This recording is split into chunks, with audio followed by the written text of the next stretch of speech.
Afternoon. Good afternoon. I love it.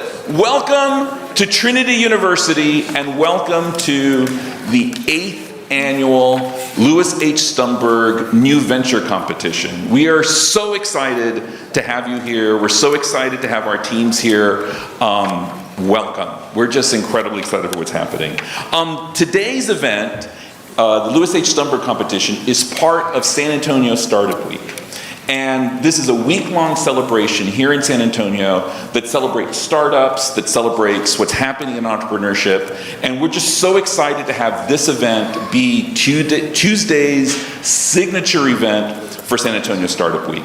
There's two really important themes that are happening during San Antonio Startup Week. The first theme is the theme of kickstarting your future. And it's really sort of quite a great coincidence that today our 6 teams are on their journey to kickstart their future. To kickstart their future as founders, to kickstart their future in the ways in which they're going to be making change in the world. And also, one of the important themes of what's happening in San Antonio Startup Week is one of our partners, Geekdom, has committed to grow 500 startups in the next 10 years here in San Antonio. And we are proud that through this Stumberg Prize program, 10%, 50 of those companies will be generated from this program alone as part of the wave of 500 startups. So these 6 teams are our first down payment on that promise of those 500 companies in the next 10 years. And so we're very, very excited about San Antonio Startup Week and our partnerships that we have with Geekdom. Another very important theme that we have as part of San Antonio Startup Week, is that community connects us all. And it's important for us to recognize the communities of the people who've been in this place and in this space for many years. It's not only the community of those that came to the frontier of San Antonio and established this place as the West was opening. It's not just necessarily those who came to this place in San Antonio and established it as the capital of Spanish Texas, but there's 12,000 years of history in this spot here. And so we want to take time to acknowledge at this moment that Trinity occupies the traditional lands of the Paya bands of the Qualatecan peoples, and then later the Lipan Apache, the Toconawa, and the Comanches. All are who the original and indigenous stewards of this land, as well as the original settlement of where Trinity was established in Tawakana. It's important to recognize the contributions of these true innovators who made a place for themselves and their families here in this space.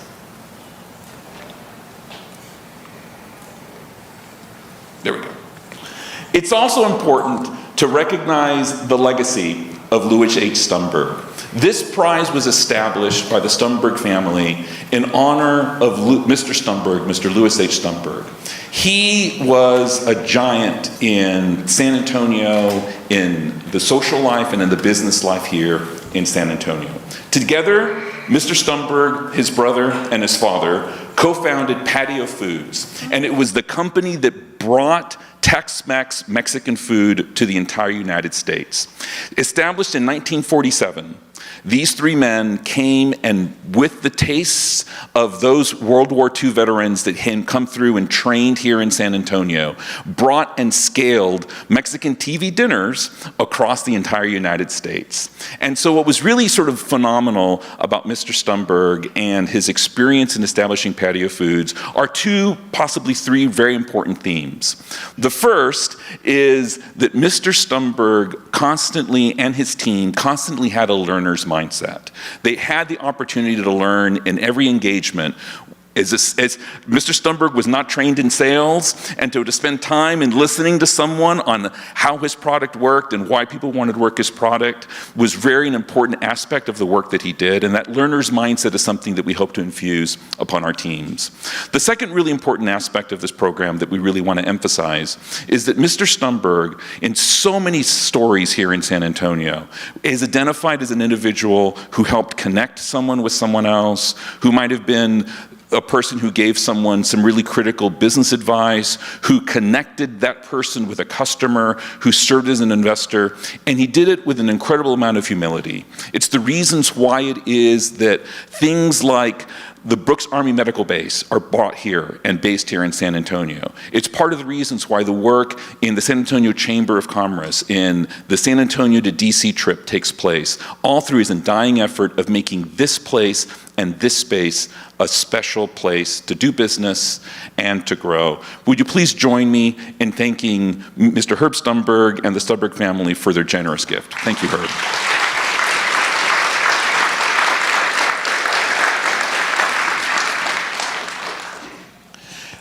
It's also important to thank other people that are involved in making everything happen here. As I mentioned, the Stumberg Endowment is incredibly important in ensuring that we have the success of this program. But there's another important group of individuals that we want to thank. The first is, thanks to the generous gift of Christopher Kinsey, we have our Endowed Entrepreneur in Residence program.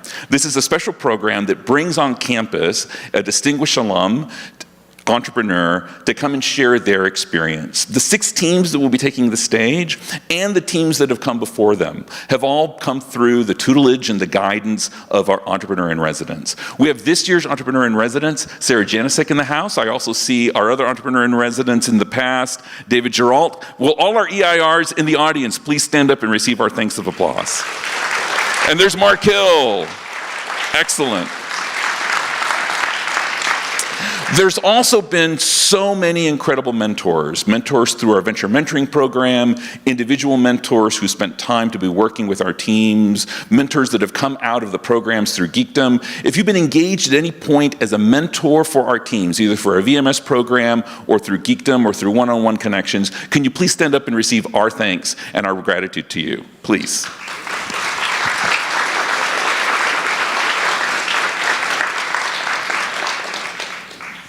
It's also important for us to recognize our other partners as well. We want to express our gratitude as well for the F.W. Olin Fund that helps support our Summer Accelerator program, our friends at Laurie Auditorium that help make some of the things here on stage happen, the Department of Education, which is responsible for the iPads that our judges are using, as well as the West Endowment that helps support our Summer Accelerator. The logos of some of the other companies that have supported us through the course of this program is important as well. We're grateful for the partnership that we have with both Frost Bank and Broadway Bank to ensure that these companies start off right with business banking, our partnership with Geekdom and their incubator program. We're incredibly grateful for AWS and their web services cloud support that's been happening, Alamo Beer that you'll be able to enjoy later on outside, our food vendors that have helped us during the Summer Accelerator, Chili Media that's helped us with the signs, as well as our mentoring through our VMS program. Thank you so much for all our sponsors and partners. Round of applause.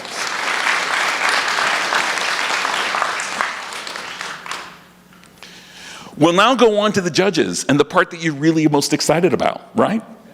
So a couple of quick notices about the format. So number one, we'll be having the companies present in Shark Tank style in 7 minutes of presentation and 7 minutes of Q&A. We ask that you please refrain from discussing and talking inside the room so that we can allow others to listen as well as the teams to go ahead and reply back to the questions that have been given by our judges. And finally, also, the decisions of the judges are final. So I have no indication or no interest in making a determination on who's going to walk away today with our grand prize. It is the decision of our judges.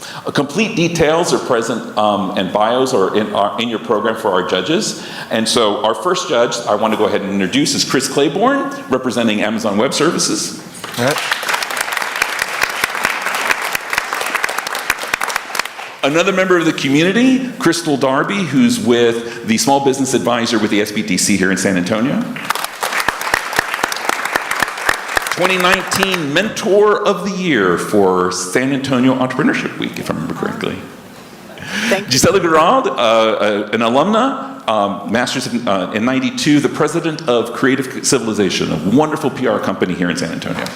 Representing our alumni.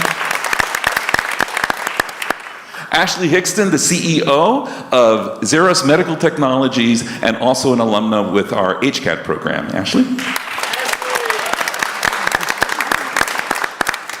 And last but certainly not least, Debbie Fitzenmeyer, founder and former CEO of Youth Code Jam.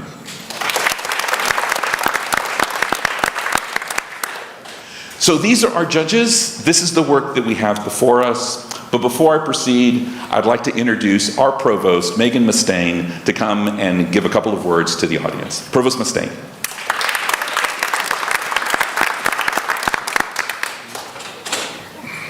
Try not to fall. Welcome everyone to Trinity University. I'm so glad to have you here. I'm so glad to see all these faces. You are in for a real treat in these pitches tonight, and to hear from our Sharky judges.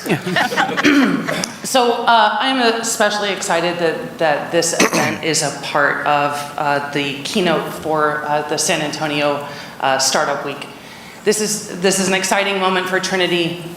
This event is something we have considered a showcase of the best of what we do and what our students do and what our faculty and staff inspire. And to get to share that with the broader world is such a gift. Many of you may have seen that Trinity recently made a big shift. This was a bit of a, maybe not a startup, but a reset, a restart, an embracing of what we are. In entering the national stage as a university. So we made our debut this year in US News and World Reports as number 55 in the country as a national liberal arts institution. We are exceptionally proud of this. That's top third, y'all. And I think it's really important to note that at Trinity, what we mean by the liberal arts is this. It's what we're doing in this room tonight. It's not cloistered. I come out of Catholic higher ed, that had a lot of resonance there. We are liberal arts in the world. We are liberal arts creating a new world, asking hard questions, imagining things that couldn't have existed if we didn't imagine them. And that's what these students right here have been up to.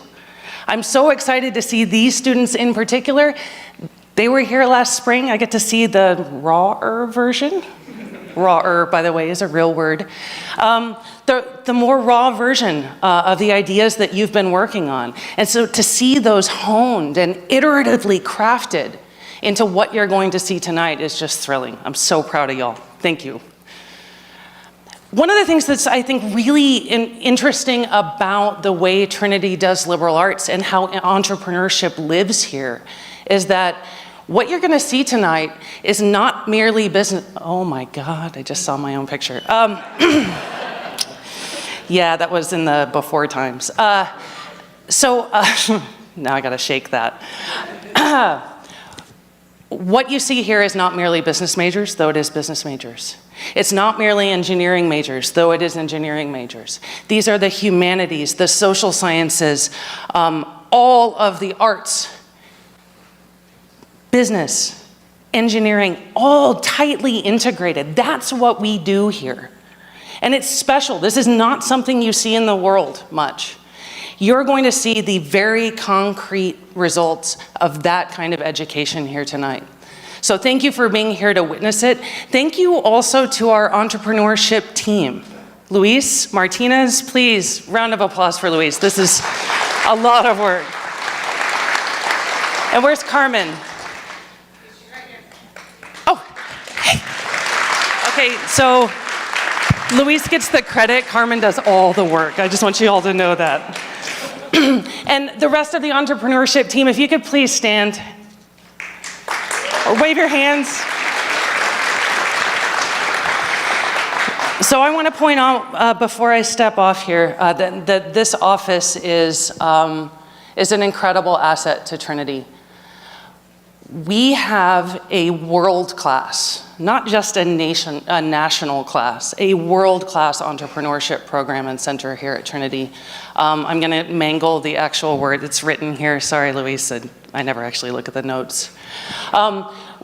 We won a global award from NASDAQ-ish, right? Okay. For our entrepreneurship center. We are among the top in the world for entrepreneurship at universities. Little old us, right? That is very much due not only to the work of Luis and his team, but to the students, the faculty, staff, the mentors, our entrepreneurs and residents, and again, because I like calling him out, the generous support of the Stumberg family. Herb, thank you. I appreciate it. So I'm gonna get off the stage because the cool stuff is about to happen. Thank you all again for being here. Good luck, y'all. You got this.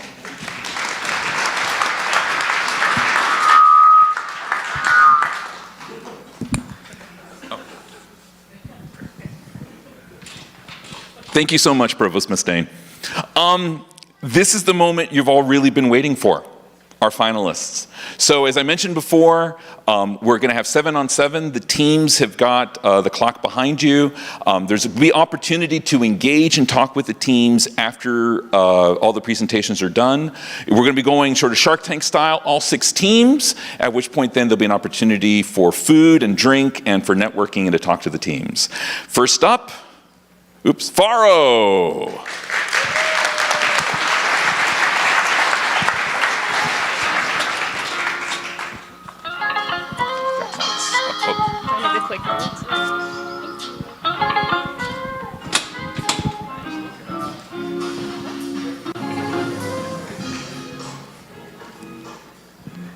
All right. Hi, everyone. My name is Shelby Atherton, and I'm the head of operations for the nonprofit Faro Projects for Global Education. To begin, I'd like to explain why we chose the word Faro for the name of our organization. It means lighthouse in Spanish, and we thought that this was perfect because even though a lighthouse illuminates the oceans and places beyond, it stays grounded locally. Our social enterprise is defined by our mission, which is to empower youth through project-based learning focused on global issues, inspiring them to think globally and act locally, starting with environmental sustainability. The problem that we have identified is that children lack tools and opportunities to address global issues. The solution that we're providing is an interdisciplinary and project-based curriculum and global children's book. The results that we really hope to see are better prepared teachers ready to instruct in their classrooms, and also children that can think globally and act locally on these global issues. As you can see, this is our comprehensive curriculum, which we will be selling to schools and school districts targeting the 4th grade level. The topic of our curriculum is plastic waste, with the idea of students problem solving in their own communities. Our curriculum is very unique in that it's interdisciplinary and project-based and meets both TEKS and Common Core education standards. Additionally, it has no direct printing costs as we plan to sell a digital version to schools and school districts. In addition to the curriculum, it has pre-made worksheets for the teachers to utilize in their classroom and access to Trinity University's CSI Makerspace right there, as you see in the photo. Additionally, we have our children's book, Angela and the Plastic Problem, which is about a young girl in Ecuador who learns about what her community is doing to combat plastic waste. This book will supplement our curriculum in one unit to provide a global perspective and hopefully help inspire students to get out of their classrooms and into their own communities. The book will be available in a digital and physical copy, with physical printing costing around $3.65. And if you scan this QR code, it's available on Amazon right now, and we already had 29 units sold. We're hoping with this combination of the curriculum and book, it'll lighten the workload of teachers, get kids out of their classroom and into their communities, and inspire them to think globally and act locally. Additionally, in 2019, the education industry spent around $9 billion on digital and physical instructional materials, and we believe this market is really waiting for a product like Faro's. And we believe we can impact over 144,000 elementary school-age children in Bexar County alone with our products. And so this is a target market breakdown of how we have identified the Bexar County schools and school districts. So there are 19 public school districts with around 285 in total, including private and charter schools. We believe right now we could reach out to around 10 elementary schools, and we have discussed buying our products or beta testing our products for 3.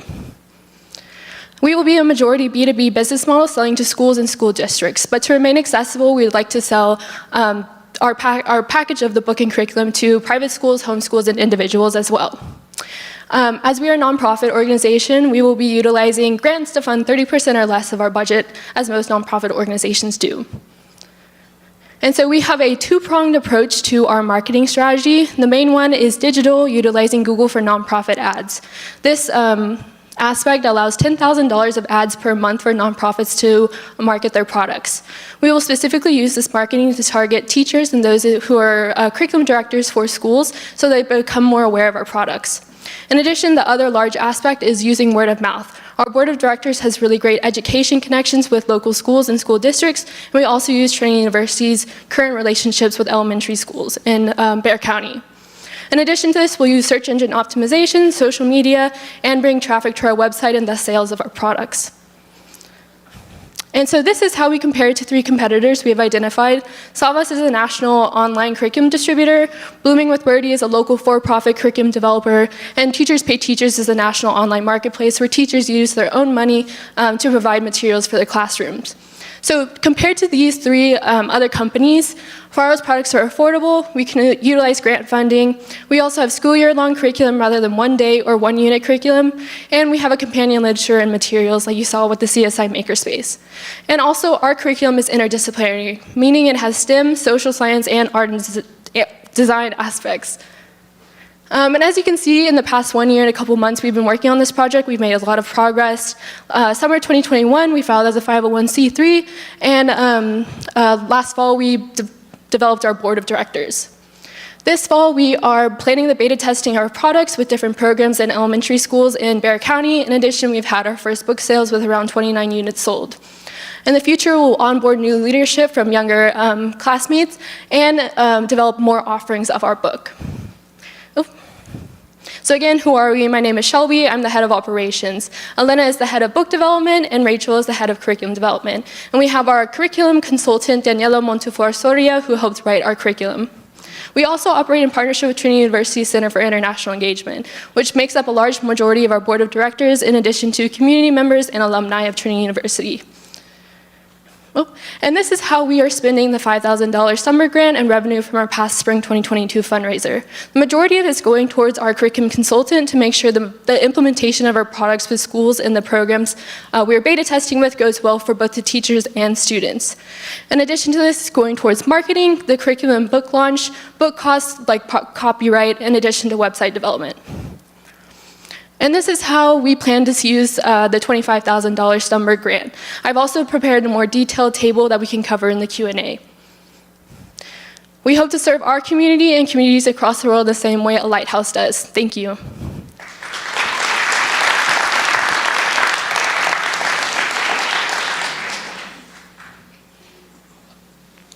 Questions? Do I need to press anything? Oh, that was really well done. Thank you so much. I do have a question. You talked about the curriculum being project-based. Yes. Can you describe that, what that looks like in a classroom for me? Yes, so the main aspect of our curriculum culminates in one big project-based field trip to Trinity University using the CSI Makerspace. So in their classrooms, they will utilize different projects like learning about different types of plastic, how these different types of plastic pollute specifically San Antonio and San Antonio environmental spaces. And once they learn this context and background, they will come to Trinity University and use something called the plastic injection mold, which melts down recycled plastic and they can make a new artifact. So that's the project-based aspect and collaborative aspect of our curriculum. Thank you. Great job. Tough to go first. Well done. So you talk about that you purchase the curriculum for $10 per classroom and the book for $20, so $30 for your package deal. Yes. So then does that school for that 4th grade class own that, or is it a subscription per year? I'm trying to understand your revenue model moving forward. Once they've got it, do they got it? Yes, that's how we are envisioning as of right now, but in the future, we think they would be repeated buyers because we're planning to expand the age of our curriculum for plastic waste or expand the global topic of our curriculum. So if they enjoy our curriculum right now and book, then they would come back in the future for the other offerings that we have available. But otherwise, they can use that into perpetuity? Yes, as of right now. Great presentation. I noticed the use of social media. I liked your target market and all of the different aspects for your touch points. LinkedIn wasn't part of that. Can you explain why LinkedIn wouldn't be a part of that? Oh, since- LinkedIn would be a part of it. I just didn't mention it by name. We have Facebook, Instagram, and LinkedIn right now for our social media sites. Wonderful. Thank you. Can I get a little more clarification on the pricing? Because you said $3.65 to print. Yes. Is that including all the fees? Yes, so- Amazon's take on that, plus credit card fees? Yes, so we published our book through Kindle Direct Press, and that provides us a deal that the printing of each physical copy for a paperback book is $3.65. And so that includes all the credit card fees and the shipping. So just Amazon takes care of that aspect. Okay, good deal. Thank you. So first out of the gate, it's always hard, right? So well done. Thank you. Question I have is in terms of a customer feedback mechanism. So when I looked at what you have for course curriculum and what you're doing, and you said you're in beta testing now, how are you flowing that back through? We are not in beta testing right now. We're still Okay. planning it with the curriculum, or with schools and programs like the museum in town for this coming spring. Okay, so when you do get that feedback, Yes. what's the plan? We have pre-assessment and post-assessments for the students to actually use. So regarding their retainment of the knowledge around plastic waste, if they actually enjoy doing project-based and collaborative-based work inside their classrooms. So we'll just have surveys for the students and our curriculum consultant to gain that data. And then regarding teachers, it'll just be a one-on-one conversation with our curriculum consultant. Okay, thank you. Thank you. Thank you for having a tagline on your logo. I think that's always helpful, and you all were the only ones who did that. So I think that really helps describe right off the bat a little bit more about what you and who you are. A question about, are you utilizing Trinity to the fullest potential? Because I was asking myself, should this be a for-profit or a not-for-profit?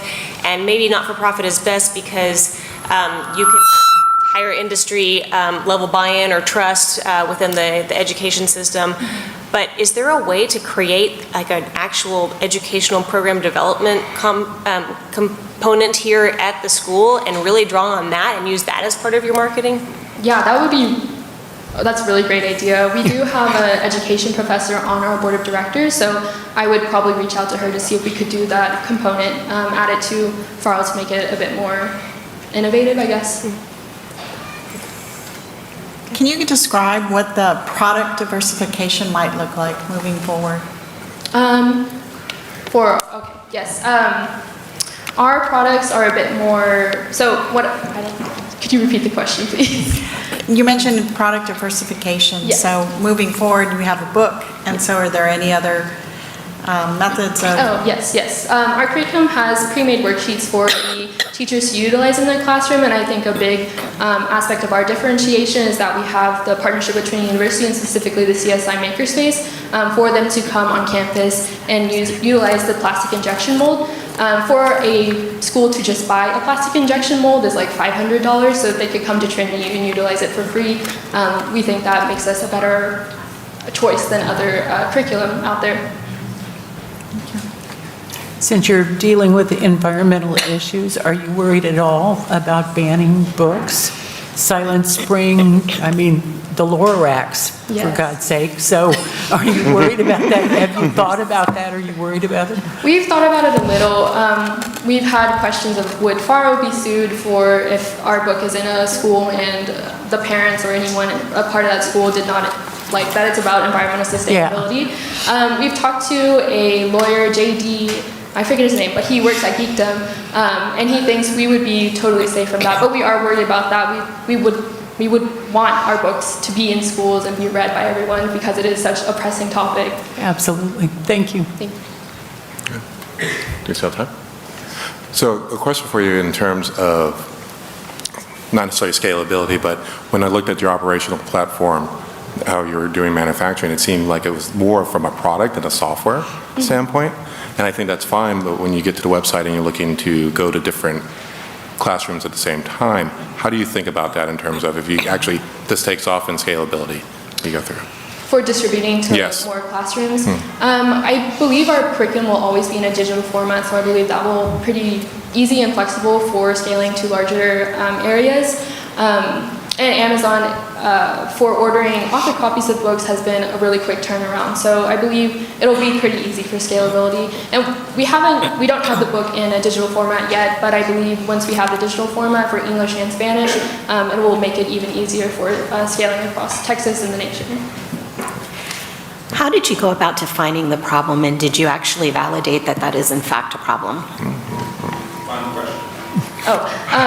So my co-founders and I were always interested in environmental sustainability just in general, and through ideating, we knew we could most impact the youth. And also, when we had teacher feedback focus groups, and they were really struggling after the COVID-19 pandemic, so this two-pronged approach of having curriculum to empower children and inspire children, while also helping teachers who are affected by COVID, that's really how we came to our problem statement. Thank you. Thank you. Let's give Farrell a hand.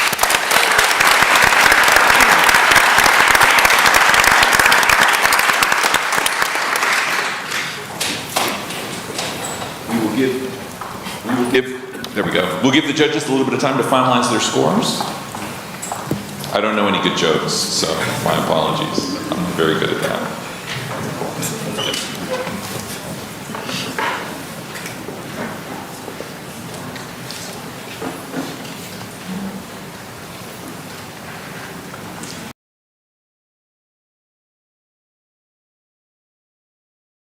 Makes the Stumberg Prize unique is that you'll notice that each of the presentations that the students will be making are on ideas and ventures that are developed and motivated by their own ideas, by their own passions, by their own experience, by problems that they themselves see. It's one of the things that makes our program unique in the sense that entrepreneurship here at Trinity isn't fueled by tech transfer, isn't fueled by ideas that are coming from our faculty. It's completely student-centered in having our students pursue the ideas that they're passionate about. As you can see in the first example, we had students that came together to form a nonprofit. We'll have in the next sort of presentation, Pacific Debate Institute, an example of a student interest and passion that's been fueled into a business that'll be hopefully scaled globally. While we're wrapping up with the comments with the judges, we'll be bringing on stage our next presenter for PDI, Pacific Debate Institute, Nelson Rose.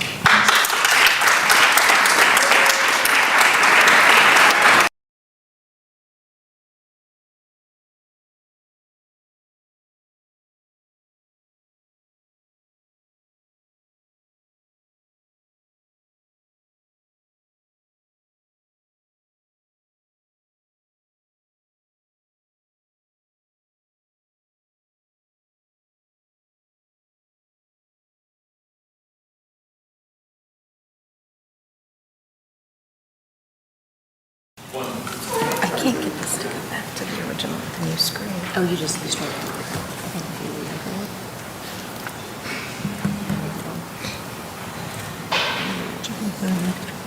Yeah, the other one, it just went down automatically. Yeah. This doesn't reset to the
I'm ready to go. Is the audience ready? Let me test this. Okay, cool. Judges, y'all can hear me clearly. Audience, y'all can hear me. Just give me a thumbs up. All right, appreciate it. Okay, let's get into it. Hi, my name is Nelson Rose, and I'm the CEO and founder of Pacific Debate Institute, a remote debate educational company which seeks to partner students within the UAE with talented instructors based in the United States. You may wonder how a person like me got involved in the international debate industry. Well, I have a cross-continental passion for debate, and my reputation spread as far as China, where 2 organizations hired me as an instructor for their debaters. But I ultimately realized that I would have far more impact on my own organization if I made it myself. Let's talk about the problem that our customers face. The largest problem in the market in the UAE right now is that colleges value extracurricular activities and leadership exponentially more these days with test optionality. So, students don't necessarily have as many outlets to express themselves in extracurriculars as they would like. Our solution to this is high-quality remote debate education. This gives students a chance to shine on the international stage, as there's already an existing international circuit of tournaments, which provides them with opportunities to gain accolades, and it also provides them opportunities to lead, because they can teach younger students at their own schools how to debate well. The results are simple. In my own experience, I've gotten many elite accolades like tournament wins and over $1 million in scholarships from the 13 schools that I applied to, along with holistically, a PBS study found that debaters have a 30% better chance of getting into any college to which they apply. Let's talk about how we plan on teaching debate. The first way is through camps. These are designed to be great introductions to debate that happen during students' summer or winter breaks. They're generally 2 weeks long and taught in small group sessions. This is as opposed to our coaching, which is designed to give students a more deep dive approach into debate with twice weekly, monthly, or semester-long classes where students will still be working in small groups, but they'll be given more individualized attention. Here's how we make money. Parents who find us independently through Facebook ads or recommendations, tutoring groups, or schools, or college advisors who we partner with, all come to us and purchase either a suite or an individual package or a coaching and camp services, and that revenue goes to PDI. So you may be wondering why we chose the market in the United Arab Emirates specifically. There are 3 reasons. The first is that there is no American debate organization operating into the UAE right now. So we feel that there is no direct competition as opposed to the American market, which is relatively saturated with debate organizations already. The second is that schools and tutoring organizations are more willing to partner with us because there aren't organizations doing this already. The third is that there's a higher rate of pay. The average rate of pay for educational services within the US is $30 to $40, as opposed to $75 to $100 in the UAE, so twice the amount of revenue can be made there. The size of the extracurricular market in the UAE is massive, as it's worth around $450 million. We feel that we can find a serviceable niche of this market for our services. So we have a handful of direct and indirect competitors. Our main direct competitors are extracurriculars which also focus on helping students find their voice. These manifest in the form of public speaking camps, which we feel that we have more intellectual depth than, because you're not just speaking on one topic and you have an opponent who you're refuting and analyzing their ideas, along with Model UN, which there's already a circuit for in the UAE. But we feel that we are deeper and more intellectually rigorous than Model UN, as in Model UN, one day you're China, the next you're Kenya, then you're the United States. Whereas in debate, you focus on one topic for a month or two, which gives you much more intellectual depth. Our indirect competitors are also educational resources which seek to give students a better chance of getting into college, like SAT and ACT prep, course tutoring, and college advising. However, we feel that we can collaborate with our indirect competitors because we provide an extracurricular solution while they provide other solutions. So what makes us unique? One, we're bringing a lot of new methods for debate education into this market. With our experience, our team's combined experience, we've spent about 2,000 hours developing this curriculum that we feel is bringing a lot of new methods into the UAE's market. Then, we also have an elite staff with many, many accolades and a lot of experience coaching debate. Lastly, we give our students students and parents, constant feedback where we update them on progress after every session where we work with them, so parents know where their students are and students know how to work on their own debate skills. So what did we do this summer? One, we met with a lot of schools in the UAE so we could figure out how best to reach their students and how to partner with them in the future. Then, we conducted 100 customer interviews to find out that our customers really wanted help getting into college rather than developing the skills that debate provides, even though that is an important benefit. Lastly, we developed our curriculum, which we feel is tailor-made to students in the UAE. So in the short term, we really want to test this curriculum with 50 or more students in schools that we've already reached out to. Then in January, we want to convert these 50 plus, some of these 50 plus students into paying coaching customers for our January to May coaching program. Then in February, we want one or more institutional partner, meaning a tutoring organization, college advising corps, or school. Then we want to market our camps in 10 or more schools in March. That is to run camps in May of 2023, where we'll have 30 or more students in those camps. Then we'd also like to join one school's curriculum where we're teaching a debate class to their students. And in January of 2024, we hope to make our first round of hires for the coaching program. Beyond, we want to enter one new Asian market like Korea, India, or Singapore. So how we use the $5,000 is pretty important to the progress that we've made today. The first way is our LLC formation. As an international company, we had a bit of a complex, or as an internationally facing company, we had a bit of a complex LLC, and we wanted to make sure that that was tailor-made for us. Then we spent $300 on a website as it's our primary way of interacting with customers. Then we're planning a test marketing spend of $2,000 of social media ads, primarily directed at Facebook and WhatsApp, the largest social media in the UAE. Lastly, we will reserve $1,200 for taxes and operating expenses. So for the $25,000, we want to spend $6,000 of that to send me to Dubai so I can meet with these clients who I've met with on Zoom and show them just how passionate I am about this concept. Then we want to spend $14,000 on marketing, where so we can take the lessons that we've learned from the test marketing spend and deploy it accurately. Lastly, we will reserve a similar proportion for taxes and operating expenses. I'm not doing this alone. While I have a lot of experience in the international debate sector, my partner William Hong is one of the best debate coaches in America right now. He taught the middle school Tournament of Champions winners, which is the most prestigious tournament in the United States, and he also works an AI development internship for NASA. So with him being our hiring and co-curriculum lead, we think that we have a really well-made team to propel us to success. Thank you so much for your time, judges. We really appreciate you coming on.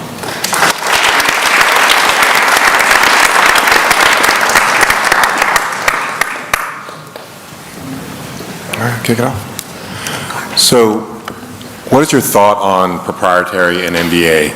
How is that going to work as you move into the niche market of the UAE? What is the durability? Do you fear that people might start taking your material? Yeah, so that is a fear of ours, but the fact of the matter is that the only people who would really have access to our material is our staff, right? And in our contracts with our staff, in the contracts I've signed in the past, you are not allowed to use that material or you can be sued in a court of law. And I think that our staff would be, wouldn't start other organizations and also would not use our materials outside of our classes and coaching curriculum. So we don't think that that will be a real issue to us. So building on that, part of your budget, with the $25,000 would include legal costs for trademarking or copyrighting your information? Yes, we think that that would be in the taxes and operating expenses. That's kind of an operating expense to us because, that is kind of our production expense. I have a question on the format. So it's all virtual. Yes, all remote. Any opportunities for expandability to in-person, since debate seems like it would be better in person? Yeah, so that's a great question. During COVID, debate shifted online, right? Because if you have a bunch of people talking in the same room, that's a very high chance of COVID spread. And what actually happened was that the circuit spread online, and that increased equity, so that people didn't have to fly to one tournament, and it became a lot less expensive. So there's a robust international debate circuit that is online, and that's what we would train students for in particular. There would be in the distant long-term future a potential in-person component of our curriculum, but we don't see that as particularly probable right now because online debate is incredibly prevalent and online debate education is incredibly effective. Thank you. So high level, I was very confused just to start out with because you're very focused, narrow and deep, which I love on one product, but you start out UAE. Correct. But I'm named Pacific Debate, but I am cross-continental. So I think the identity was very confusing to me. Just to get started with. But my question is really more on the deep and narrow. If you're going after this $450 million market in UAE to start out, what is the barrier to entry there? Why hasn't somebody else done this, and what is the risk to putting all your eggs in one basket there? Yeah, so the barrier to entry is the fact that we have unique sales connections into the UAE that other people don't, right? One of our old teammates was from the UAE and gave us a lot of context as to institutions there that I've continued maintaining relationships with. So it's kind of a hard market to navigate, but since I have those connections into the UAE, that's the way we've been navigating it. You talked about your, I'm sorry. That's all right. You talked about your competition, Model UN, for instance. Is there a possibility of partnership there? Absolutely, yeah. I have a lot of experience in Model UN as well. I was the state level president of Tennessee's conference, and I feel that I can educate in that sector, but right now we want to focus on debate because that's where William and my expertise lie. It just seems like you would be a better step after. Yeah, I think it's, again, another long-term plan. So there's you and there's William. What happens if you end up with more of a market than you expected? Because it has to, I assume this has to be done in person. There's a limited number of individuals who can teach this. Correct. So our hiring strategy is pretty simple. There are a lot of college kids like me who have a lot of debate experience from high school, but don't really have a way of like turning those skills into money, right? There are a lot of college kids that have had that experience, so that pool of hiring is pretty big actually. So because we can hire from that pool, we think that we'll have like a pretty robust ability to hire.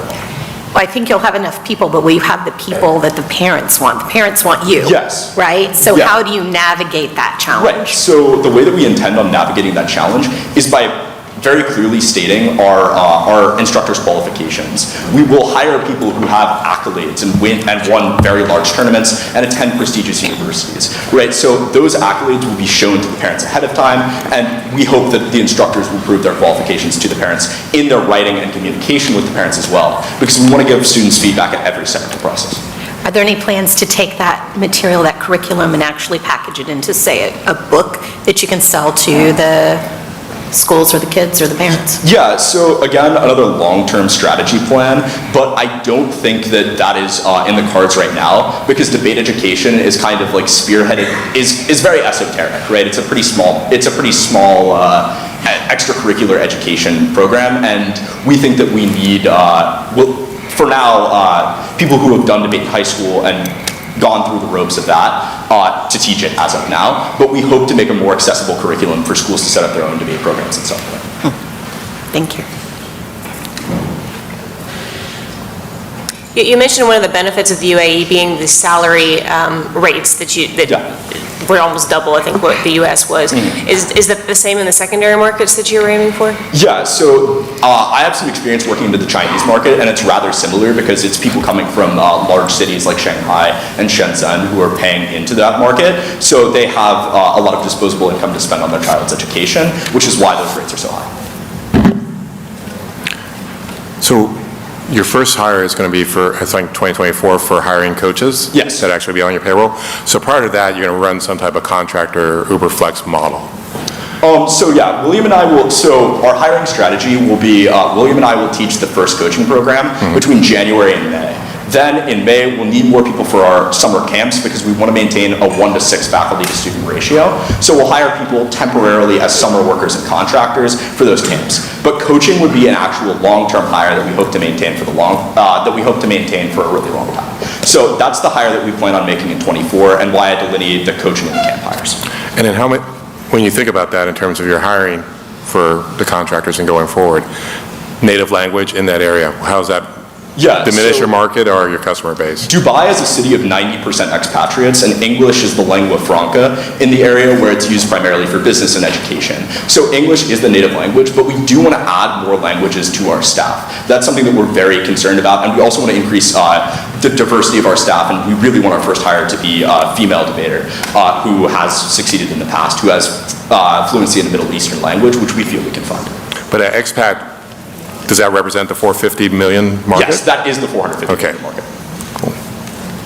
So you said there's no other competition in the UAE. Do you know why there's no other competition? Is it just an access to sales, as you said, or is there also the possibility that you'll also have to do education related to why kids should engage in debate? Yeah, that's something that we're expecting to have to handle, but because debate internationally is relatively new, it only started in around 2005 when the Top American Debate Association spread to China, and it only really became accessible after the pandemic and things became more remote.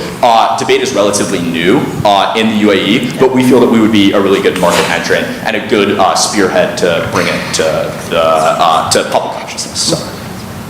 Thank you. Thank you. Please join me in thanking Nelson Rose.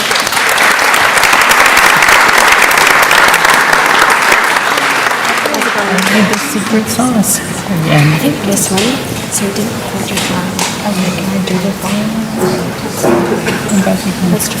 So we'll allow our judges to go ahead and finish their tabulation. For those that are standing in the back, there's plenty of seating inside the room, so feel free to go ahead and grab a seat if you'd like to grab a seat. So when opening it in the browser seems to be working. It seems to really want you that. Okay. Okay, so what do I want to do? Scroll down. Okay. So after this minute, we're going to go here. Oh, there, it wasn't. Opening it here in the browser seems to be refreshing correctly. Let me have your question. Yay. Ooh, so what you just hit open Safari? Okay, gotcha. Sorry for this. No, it's We've done fine. this several times and it's never glitched so hard. And I apologize about that. And then my battery dies after we finally get it working. We are keeping it interesting. This time it was my battery died. I was trying to get their attention because I couldn't. Well, I opened it up, but it was Yes, he did. $800 for coaching and $2,500 for Thank you. So they cover that, which wasn't, coaching wasn't in the business model survey. No, it was. It's just a trick in my but it was there. It just, Oh, that's right. I needed to bring it up.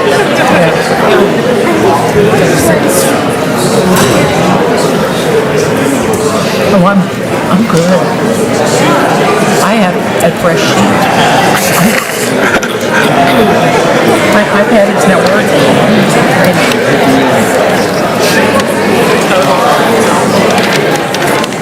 I really brought the wrong glasses. Ranger recap.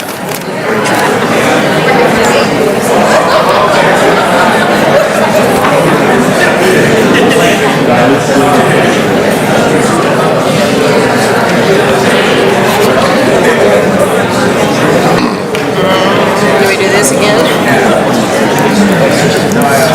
Did yours open up in a new one? I haven't tried it. It looked like it took a little bit of time last time when maybe they have to like take everything in and then clear it all out. It'll work. It'll work.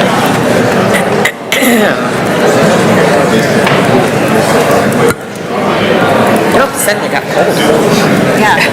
Glad I wore a heavy jacket. I was wondering if AC would be strong. You know, I wasn't sure. I brought both a shawl and a fan. Just in case. Very smart. Yeah, it reset. Okay. Sorry.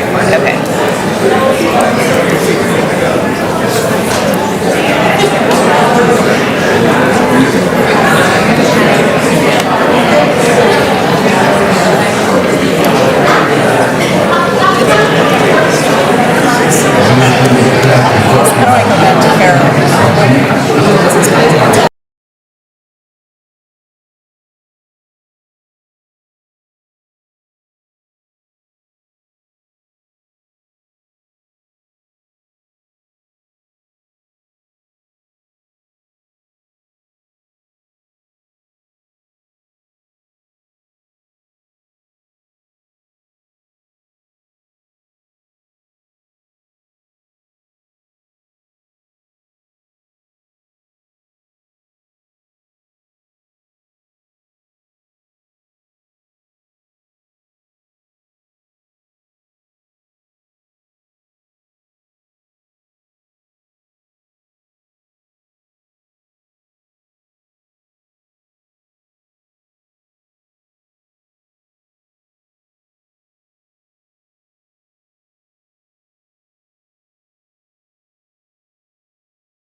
So we're excited to... There we go. Yes. We're excited to bring on stage Range. Again, no? Yes, now we're good, yes. We're excited to bring on stage our third team for this evening, Range Rehab.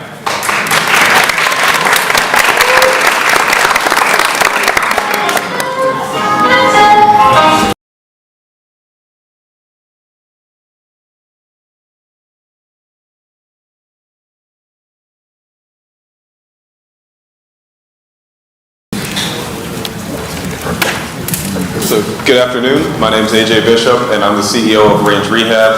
We manufacture and sell a patented shoulder rehabilitation device called the Range Regenerator via an exclusive license agreement with UT Health.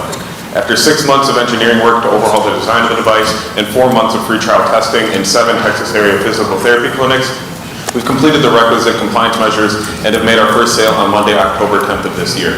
We're currently here because we need an additional $25,000 in operating capital so that we can break even by the end of 2023 and set our company up for natural growth beyond that. So let me show you how funding our company will help transform the shoulder rehabilitation industry.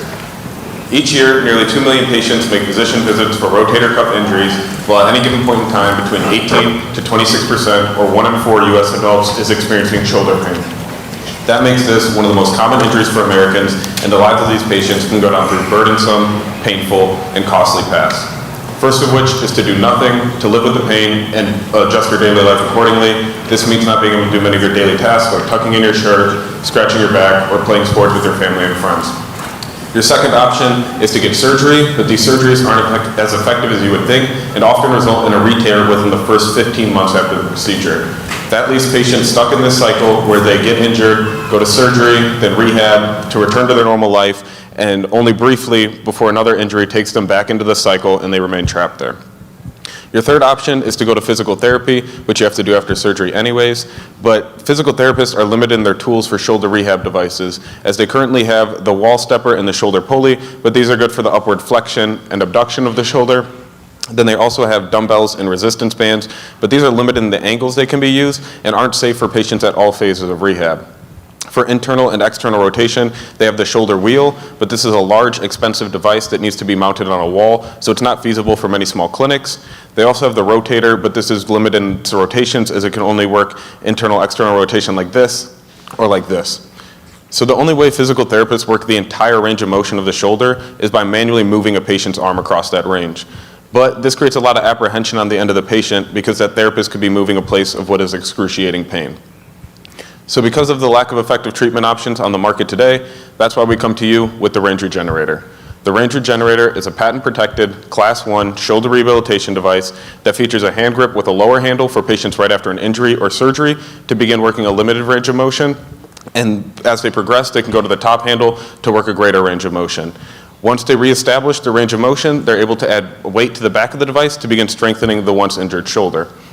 So our device is able to take patients from point 0 of an injury or surgery all the way to the end of their rehab and then beyond that to support their continued recovery and strengthening of the muscle. Additionally, we offer a front-facing handle for patients to use in an alternative angle where they can grab the handle while lying down next to the device and work a motion very similar to that of the rotator. But we're not suggesting that our device is going to replace all of the existing solutions because they do have functional benefits, but we believe the Range Regenerator can complement and transform the shoulder rehab industry by giving physical therapists a new tool where they can have their patients take control of their internal and external rotation rehab. Additionally, it'll give physical therapists a tool to prescribe to their patients once they leave the clinic to help them continue recovering and stop the cycle of re-injury. In terms of our progress as a company, we've overhauled the design of the device from the cheap one you saw on stage with me back in March to the industrial and professional one you see on stage with me today. We've consulted with an FDA regulatory consultant who described our pathway as very low risk. We've completed beta testing in 7 Texas area physical therapy clinics to positive results. We executed and negotiated our license agreement with UT Health, and then we built up our initial inventory, also that I can come to you today and say, we've launched. We made our first sale to the Trinity University baseball team on Monday, October 10th, and are currently in the process of acquiring more sales as we speak. We're making these sales at a price of $350, while it costs us $35 to make each unit, giving us a gross profit margin of 90% that we plan to reinvest in marketing and inventory so that by the middle of 2023, we'll be able to break even and set our company up for natural growth beyond that. In terms of marketing, we have 2 different target markets, first of which is our commercial market that we plan on directly marketing to physical therapy, occupational therapy, and pain management clinics. We have 3 different tactics to reach them, first of which is building a social media presence, primarily on LinkedIn to establish professional credibility. Second is emailing and cold calling clinics to set up appointments. And third is leveraging our connections from our free trial network to get access to their friends within the industry. For our personal segment, we'll be indirectly marketing to them by building a referral program with our commercial customers so that they can earn a small portion of each sale when they refer their patients to purchase the device from us. Additionally, we'll be branding each device with our logo and our website so patients know where to find us. For our use of funds, for the $5,000, 30% of that is going towards obligations as part of the licensing agreement. 40% we use to develop V2 and build our initial inventory for it. 20% we set aside for taxes due at the end of the year, and then the remaining 10% was used to build the V1s to get out to our free trial partners, set up our accounting system, and then get insurance so that we're covered as we enter the market and in compliance with our license agreement. For the $25,000, 23% of that we plan on using for FDA registration, which is due 30 days after our first sales. The next 23% is going to go towards operating expenses for the first quarter of 2023. 15% we'll use for inventory to build 133 units, which we can use to generate $42,000 in profit. The next 14% will go towards our remaining insurance payments for the remainder of 2023. Only 2% will go towards back patent costs, which are part of the license agreement. And then the last 23% we plan on reserving as a cash reserve, so we're prepared for any sudden expenses, taxes at the end of the year, and also have a runway of about 4 months. For our team, Abraham Valdez is the inventor of the device. He's a United States Army veteran who began working in physical therapy after his deployment. He invented the device to help his patients rehab quicker, but then once he got the patents for it in 2019 and 2021, he reached out to Trinity University to have business students help him commercialize the product, which is where I come in. I'm the CEO of Range Rehab, and I work with our COO, Mariana Sayan, and Chief Engineer, Andrew Koob, to run our day-to-day operations. Neha Kapoor brought our company to existence, but is currently serving as a board member. So if you've been struggling through this cycle of re-injury and rehabilitation and are looking for a better way to improve your shoulder rehab, or you're a physical therapist who's looking to improve your practice, please go to our website, rangerehab.com, fill out the Contact Us form, and we'll show you how our device can help improve your shoulder rehab. Thank you everybody for coming out today, and I'd like to open up the floor for the judges' questions.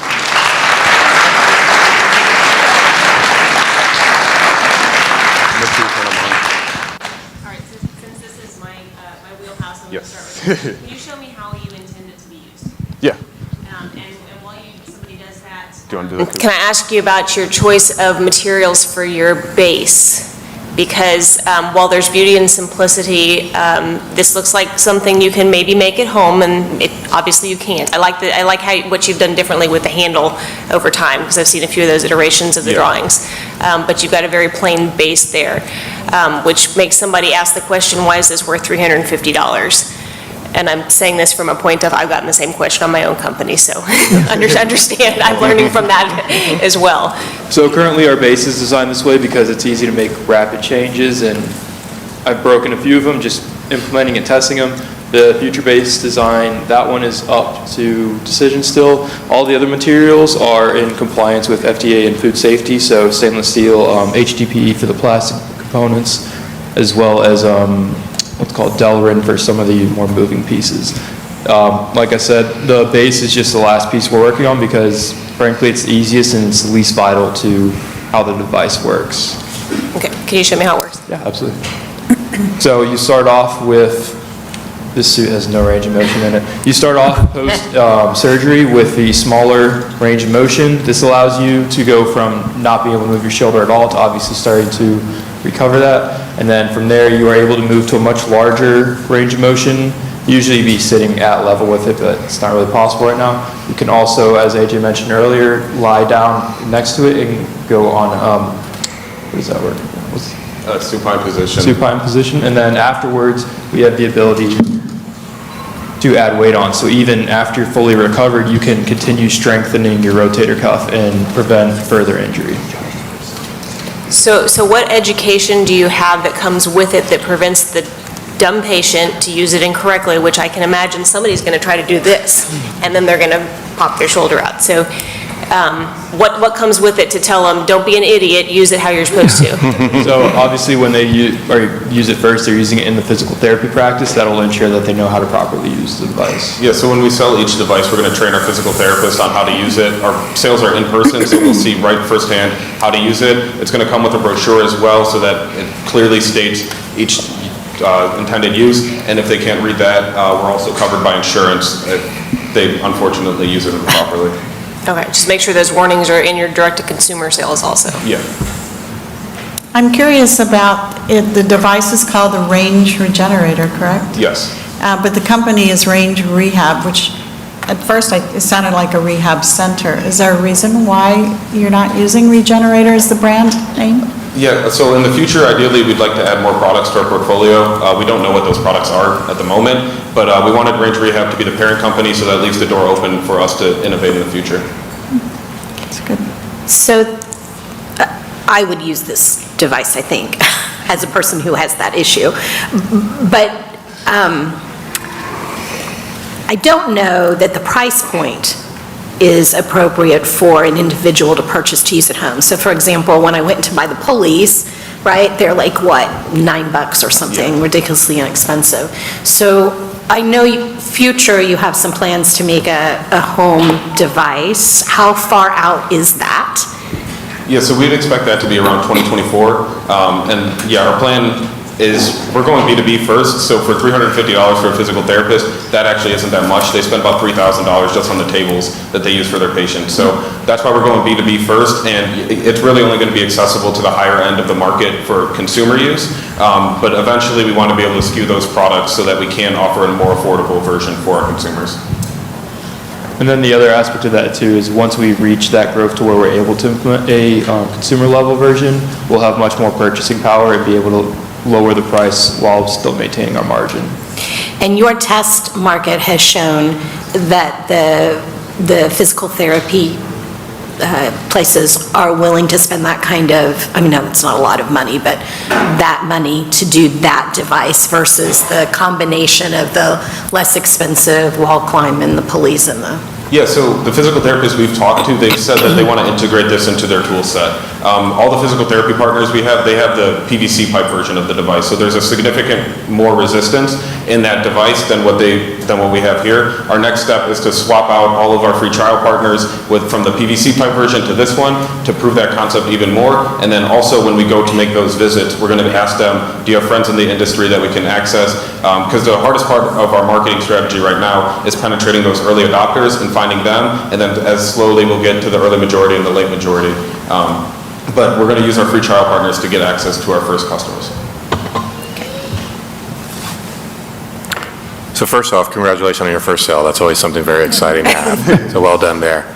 I'm curious of the free trial partners of the 7 clinicals, what was something that you learned from them, right? Or they came back and gave you information that you incorporated going forward? Yeah, so the biggest portion, they want clamps to stop the device. So there's debate amongst physical therapists that we've talked to as to what is if they should use the full range of motion or not. And that happens with a lot of physical therapists. They all have their own different opinions. So they want clamps to be able to put along the rail, which we're working on designing, so that it can stop the motion wherever they deem safe. They also want rail marker or degree markers along the rail so that they can do it that way. And then the smallest point of criticism was they want the base, which we've added to the bottom of it, to stick to the table better so that it doesn't move as patients were using it, which we added pads to the bottom to do that. Good, good. And I guess to follow up with those clinical trials are not free clinical people that you've been into. Have you looked at how to, similar to what Ashley was talking about, a syllabus or a course of therapy to work for the range generator? Yeah, meaning so something that you partner with them and actually give with your product or sell with your product? Yeah, that was so are you asking like, I guess a documented procedure for how to use it, I guess? Yes, a recommended procedure, a recommended, hey, course of therapy as you would go forward. Protocol. Yeah. Protocol. Yeah, so that's what we wanted to develop this summer, but we don't have the resources to run a full clinical trial where we can test various use protocols. So right now it's kind of up to physical therapists what they deem the best for their patients. But as we get more sales, we want to stay in contact with our customers, get more information on what they're doing. Currently, we start at about 1 minute, or you start at 10 seconds just doing on the small rail, and then we say to work up to 2 minutes on the large rail. So it's all time duration based. And that's the current protocol we have, but we look forward to developing that more with our customers. Really? More questions. I have one on your CPT code. So I'm glad you just mentioned the therapy moving up to 2 minutes. And you say you've got a CPT code that you qualify for to be able to bill, which is a 15-minute therapy session. Yeah. But if your therapy only takes up to 2 minutes, then if a therapy office is audited, then that's going to be proved as fraud. So you've got a concern there as to how you're going to qualify that. Yeah, so it wouldn't be just 2 minutes. It'd be similar to kind of like weight training where you would do sets. Or, yeah, you do sets. So you do 1 2-minute set, you take maybe a 2-minute break, then you do Come another back. 2-minute set, break, 2-minute set. And then the physical therapy can space it out that way. Okay, just be careful of that in your protocol. Write that in the... Thank you, Range Rehab.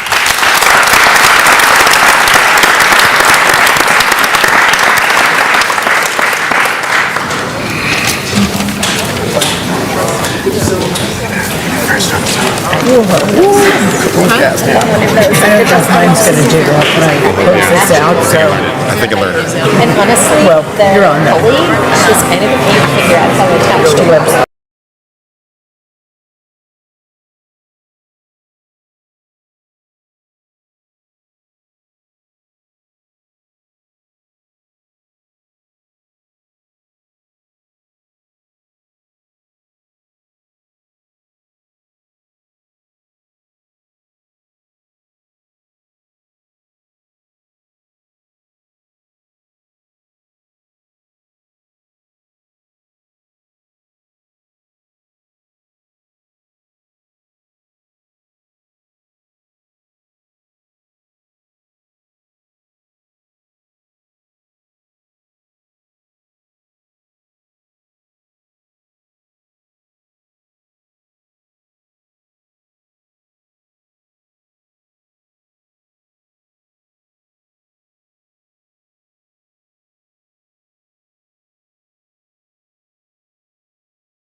Believe it or not, we are at our halfway mark. 3 teams down, and because we don't have enough teams that start with the letter R, for our 4th team up, we'll have Recap. Recap, you're up.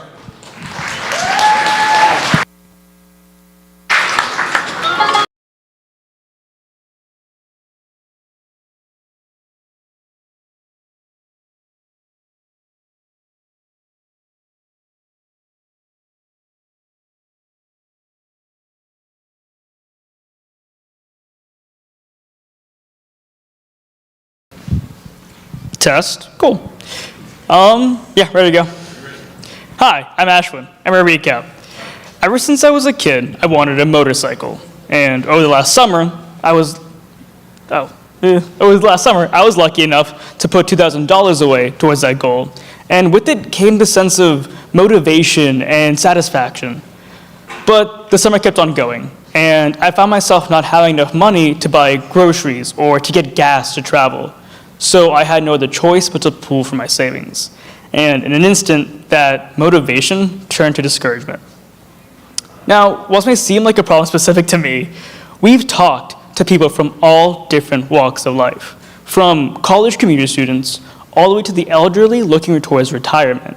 And we've heard the same things over and over. They just find it hard to save.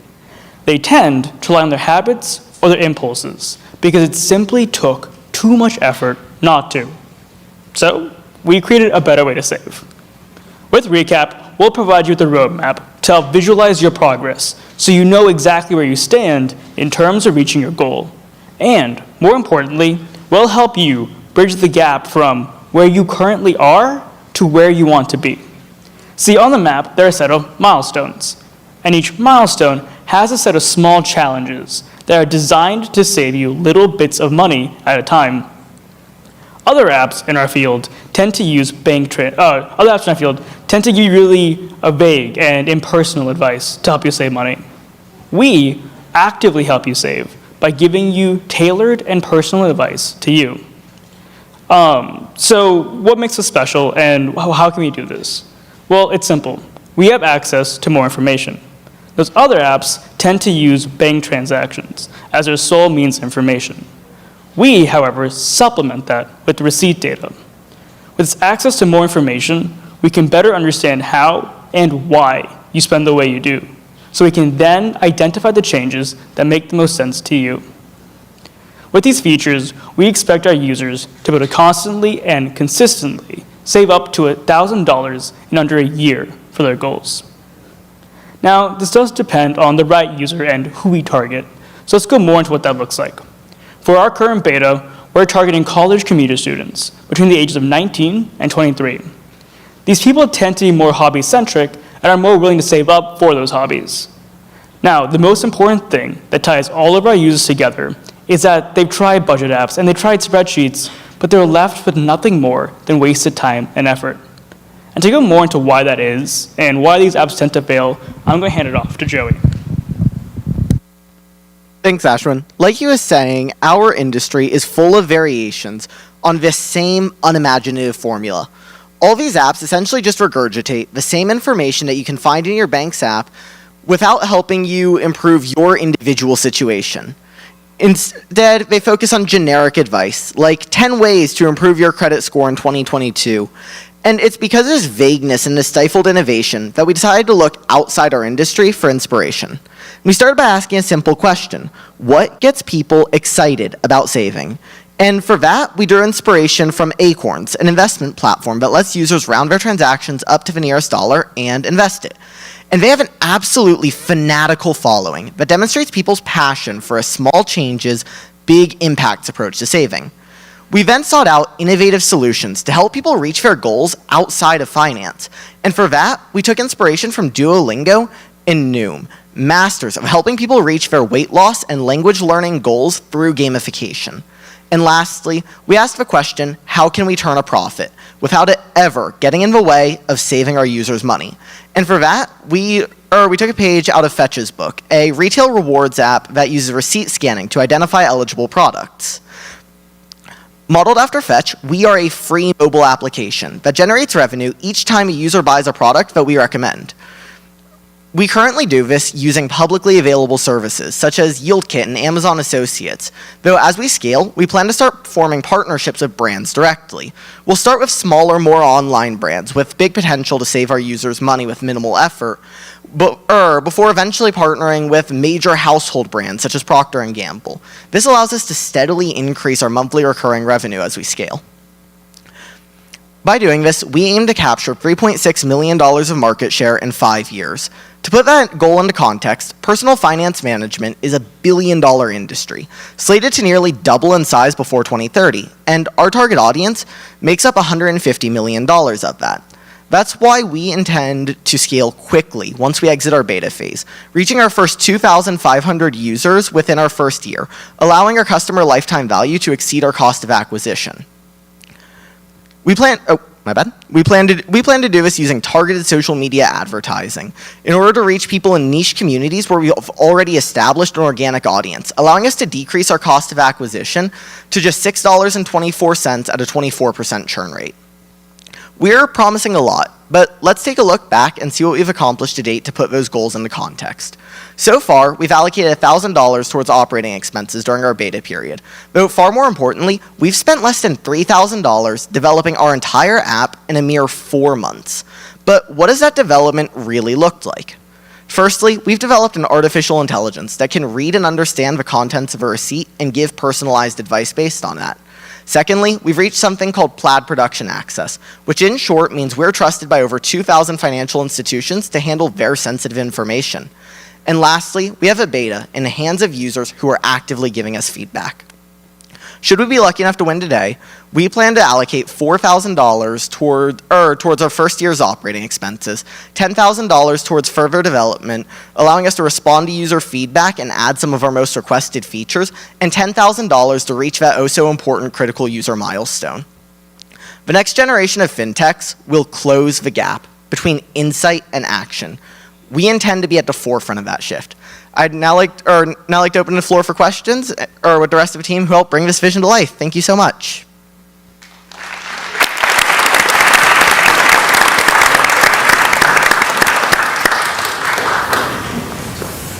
Can you elaborate on the 40% that you would spend on marketing and what your strategy is? Absolutely. Testing? Cool. Awesome. Okay, so our current strategy for marketing is essentially going to be, the plan is specializing, so sorry, I was trying to find the right slide. There we go. Essentially, we're going to be using paid advertisements on specifically Reddit and Twitter due to the nature of those communities that we've already established a organic growth with. Additionally, in terms of referrals, we are going to be going towards our wait list and really emphasizing I'm so sorry, I think Ashwin, would you like to continue?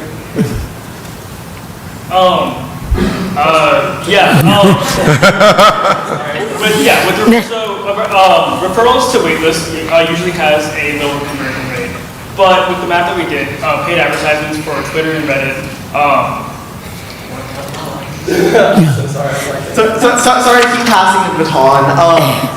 We currently plan to, the backbone of our marketing strategy is paid social media advertising because it is reliable and predictable in the way that we scale. It might not be nearly as efficient, but I always like the adage that a viral marketing strategy isn't a marketing strategy, and relying purely on viral growth is unreliable. We still have active social media platforms on Twitter, Reddit, Facebook, and LinkedIn, but we don't want to be beholden to the algorithms to hope that we scale.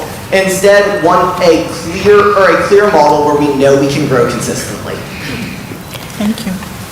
I have a question. In the app itself, you are asking for a huge amount of information up front, personalized information. What are your plans for collecting that data and then protecting that data? Yeah, absolutely. So, to answer the question, essentially, I'm going to talk a little bit about Plaid and to give you some context. Plaid is an industry standard and helps you to deal with protecting financial data and trusting apps to the fans. Essentially, we created a set of documents called information security policies, and handed the documents off to Plaid, and it goes anywhere from how we handle our assets to how we handle like cryptography keys and the data that we actually get. So we told Plaid what we do and how we handle all the information.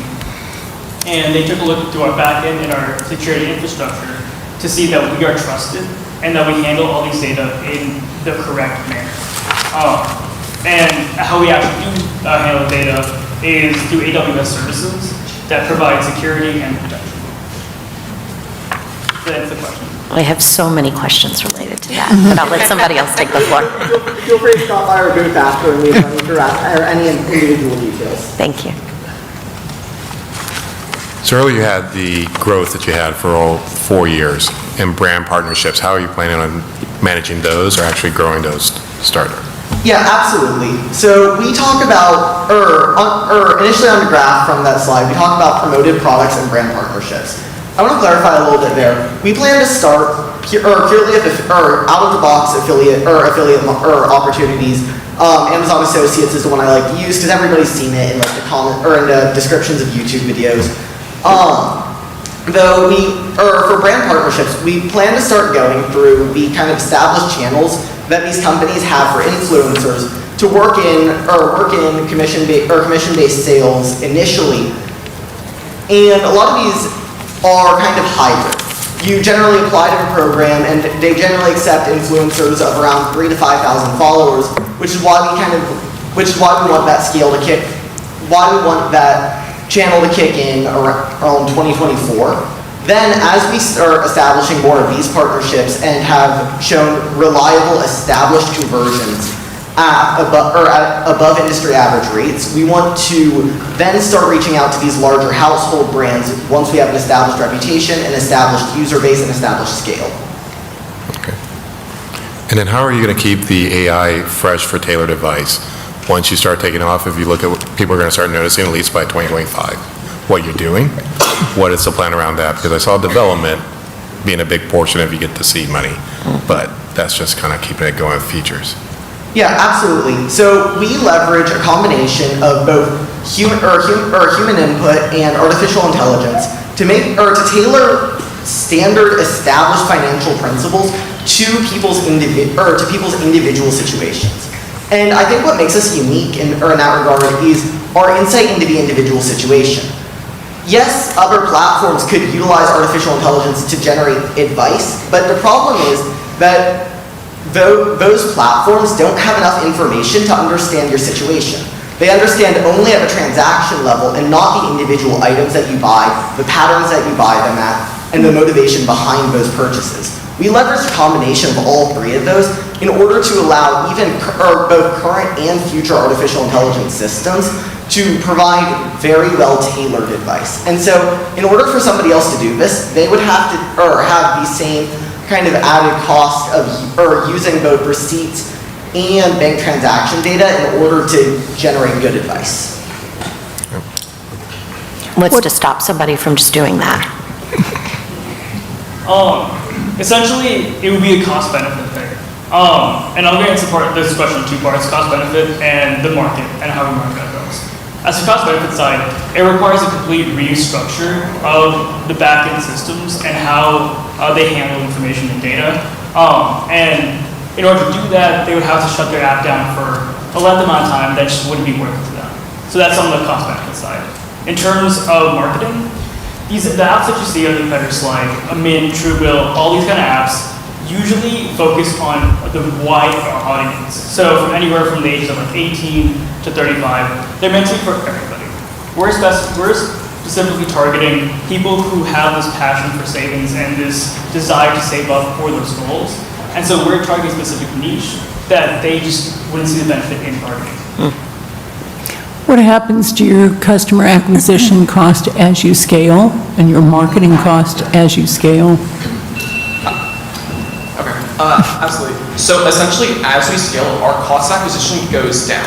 It initially starts out at about $6.23 as we begin, but then that decreases as we go from 2.5K to 10K to 25K. And I believe that drops in terms of simply price because we gain such like both through word of mouth and brand recognition. Okay, thank you. Well, yeah.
So it's really exciting. We're in the month of October, and we're just this much closer to Halloween.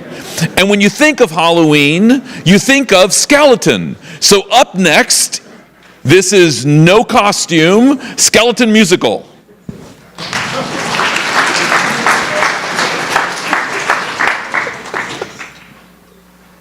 How's that for an intro? It's good. Skeleton Halloween.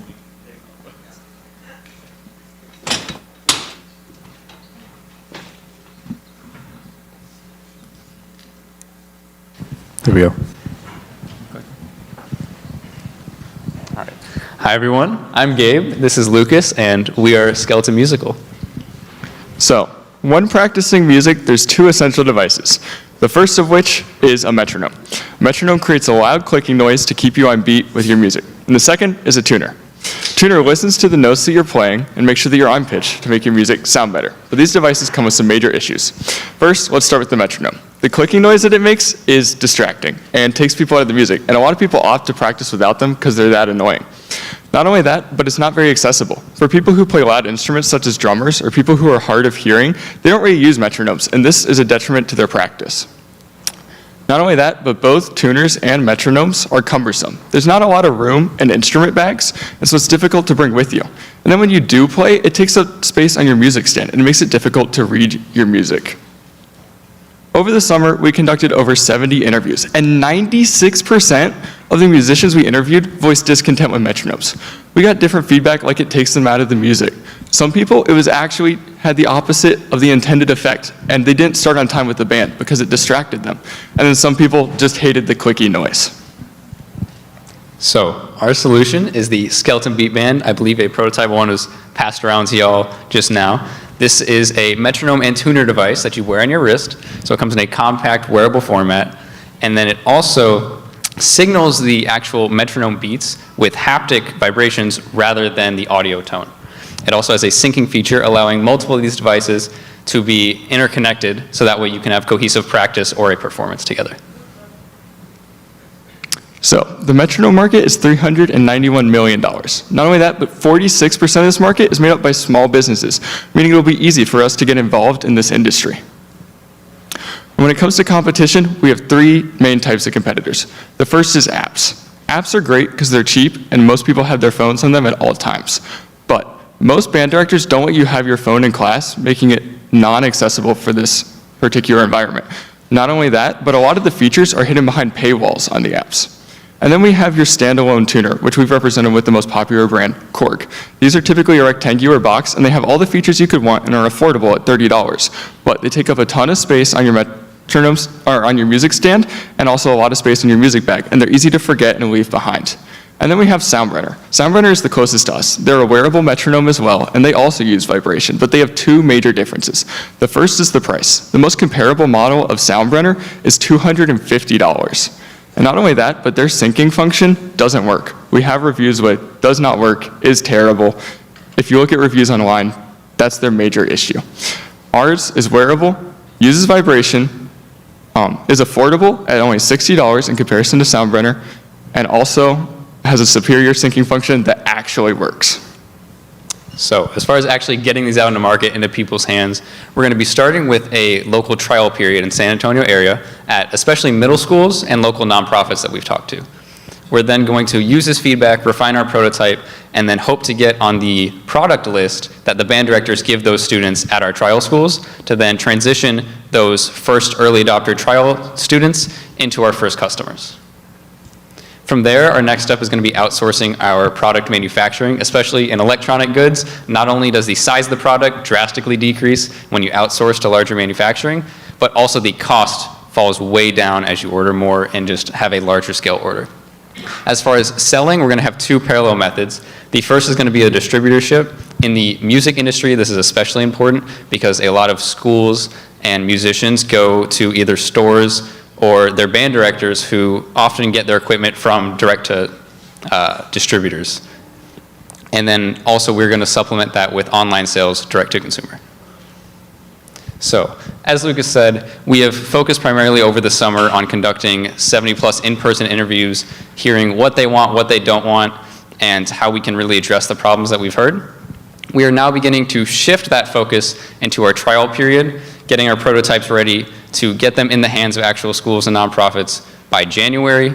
And then by March, we hope to acquire funds, so that way going into the summer, we can talk with these large distributors and be able to fulfill those orders by the school year in August 23.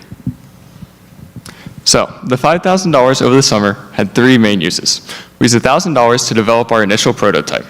Then we used another $1,000 to start filing for our patents so that we don't have to worry about our IP, and we're currently in that process. The remaining $3,000 we set aside so that we can manufacture more of our prototypes, so when we get to our trial phase, we can go to more people and get more feedback to make a superior product. If we win, we have four main uses for the $25,000. First, we're going to set aside $3,000 for a safety net and taxes.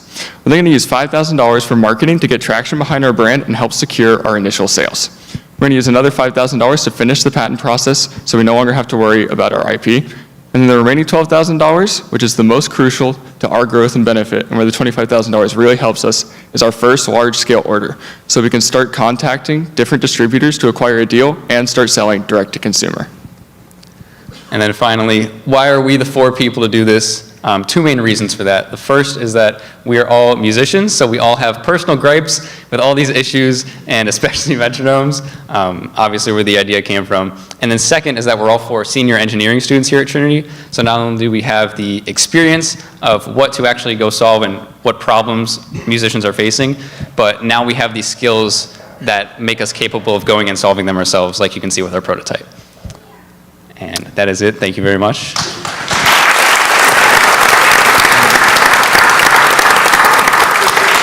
We left about a minute here if y'all would just like us to just walk down and demonstrate real quick. Sure. Yes, please.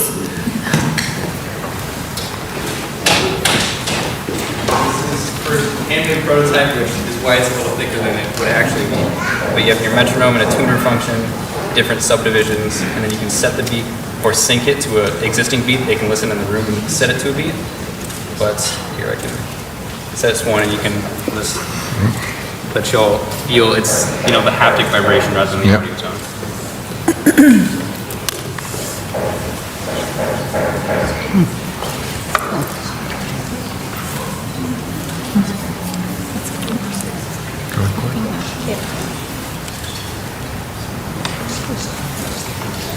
So as we look at that, we'll start the questions because we only have 7 minutes, right? Or less than that. So I did see as you put up competitors, you said apps was one of them. And I heard you in terms of you can't have your phone, but I still, in the back of my mind, is why would it not be an app that I could sync and set on my Apple Watch? So that's mainly a hardware limitation. Current Apple Watches, the vibration motors, can't keep up with the fast BPMs that you need for a metronome. And people have actually tried this, mainly the app Tonal Energy, which is the most popular app out there for metronomes. And we've talked to a few people who have used it, and it just couldn't keep up with because it's not designed for it. So we designed ours specifically for this so it can keep up with the requirements. And another big thing for us is accessibility. And so at least for me, I didn't get a phone very early on. And so being able to have something that doesn't require an app or anything is much, much cheaper than a lot of other electronic devices. Makes it a lot more accessible for more students. Where is your price point? So the price point currently we have at between $50 and $60 end of day for the consumer buying it, and we make them currently between 50 and 20, and then once we scale up a little and order from a manufacturer, it will be closer to 10 or 12. Okay, and you're talking overseas manufacturers? Most likely, or we've had some discussions about maybe Mexico, or because they've our issue is the actual chips, so finding a place that's good for that is and one of those two. have you included shipping costs, because sometimes that can be? Yes. Okay. Well done, gentlemen. I'm interested in, I'm not an instrument player, but if I were a violinist, I would think that no matter which hand this is on, it may be a little bit cumbersome and in the way. Have you looked at any other location of where the sensor, or, I mean, this is already pretty small. I don't know if it can, I don't know if you can have kind of a master monitor for the, leader of the band, and everybody else has a much smaller secondary device that doesn't have maybe as much functionality, but still syncs with everybody else. What are your thoughts on that? So as far as the positioning of it is one thing we've heard a lot, that they would just like either one large band that can be set to a lot of different sizes, or maybe just supplemental bands that you can buy with it that could fit maybe on your forearm or other places like that. And then as for scaling up for like the band director having a thing, because the way we have it right now, the band director can just set a beat or even tap, and all of them will sync together. As far as going into the future of more complex functions and whatnot, that would have to be a slightly different implementation of our product. So we haven't gone into that yet. We're starting with just the standalone product that can go on its own. But that answer your question? Or any Well, I was thinking more, would that device be larger for the band leader, and then everybody else in the band has a smaller one that's maybe just receives the information but isn't really your control hub? That would be possible. The reason ours has the capabilities it does is because it's meant to replace the primary practicing device for many students, and so it has your tuner in it, it has all the subdivisions, and so we didn't want to offload all of that just because it's meant to replace that Korg metronome tuner that they would have students buy anyway. So when I put that on my arm, I couldn't feel much of anything. I imagine if I were playing an instrument, I don't know if I would be able to feel that. That's just our prototyping hardware. When we manufacture a professional device, it'll have a stronger motor, and we'll be doing variable intensity, so you can set it to your preferred level so it doesn't interfere, but you can feel it well. Yeah, apologies on that. Literally this morning, the main motor burned out, dead. So this is the secondary one. But yeah, it's not what we were hoping for this, yeah. That's okay.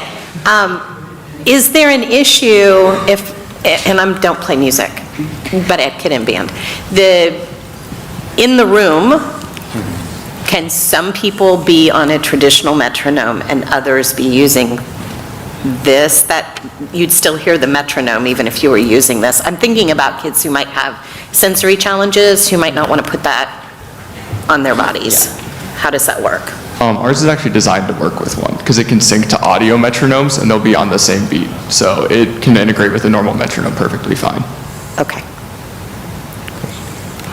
I thought I read this somewhere, first responders and fly fisher? Yes, we've heard a very wide range of things that we didn't think it would initially be desired for. And like you said, from EMS wanting it for CPR, keeping a consistent beat, fly fishermen, I guess beats are very important. And then anything from our EIR actually told us about horses in the Olympics. Apparently do little dances along with beats to music, and they have to be on beat. So for practicing with that, that could be another potential use. But yeah, we've heard a lot of things we were not expecting. Yeah, it makes me wonder if your company isn't actually in your IP in that technology versus a specific use for it. Yeah, so there's one major point of our device, the actual syncing difference, that is our main point of IP. Like you said, we haven't researched too far into the other industries, I guess. You had mentioned in here that the market is going to almost double over a 7-year period. What gives you that future knowledge? That's a lot in a 7-year period. So this market tends to follow actually just your population growth. And so that, and also just it has a slightly naturally higher growth in population, but it's followed a very steady trend because of that. So predictions have been pretty accurate, and that's what predictions have been in the past few years. And sort of similar actually to what PDI said, whereas extracurriculars are becoming very important for students and for your credentials and getting into places. I believe now our estimate was around 14,000 just middle school students in Texas in band, and then 100,000 Texas and around 2 million in the US. And that has grown, I believe, almost like doubling in the past like 5 or 10 years. So it's growing, and because of population, like you said, and extracurriculars now becoming important, we don't see any reason why that would slow down necessarily. But yeah.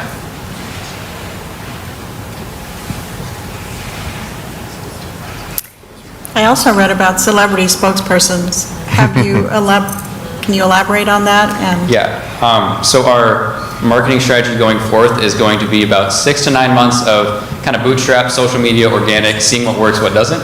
And then from there, once we find out what does actually work, we want to do 2 methods. One being paying into the methods that work, if it's Facebook, Instagram, what have you. And then the second being looking for well-known musicians that people could look up to and be like, oh, giving them a sponsorship deal to also get the word out that way. Have you thought about, the band market is a big market? Oh. Last question. Okay. The band market is a big market, but it's also a very expensive extracurricular, and there are a lot of bands that don't have families who could afford even a $60. Do you have in your marketing any component of providing for some of those families in terms of access to the devices that can't otherwise afford it? Yeah, so in the future, we want to make a device that is close to half the price, if not less than this, and just cut back on a couple of the features, but keep the core functionality there. So that would be kind of how we would target that way.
But certainly not least, one of the really exciting things about what we do here at Trinity Entrepreneurship, and I think you've seen the range of the kind of ideas that students come up with, is that our students can do entrepreneurship as early as their first year. We have here at Trinity a residence hall called Entrepreneurship Hall, where we have students that are interested in entrepreneurship who come and get the opportunity to live together in their first year. And many of the ideas kind of percolate from that e-hall. We're proud to have this year our last team up for this week's Stumberg Prize, a group of students that a year ago were just first-year students, and who now, a year later, will be presenting to you the work on their concept, Where's He? Where's He?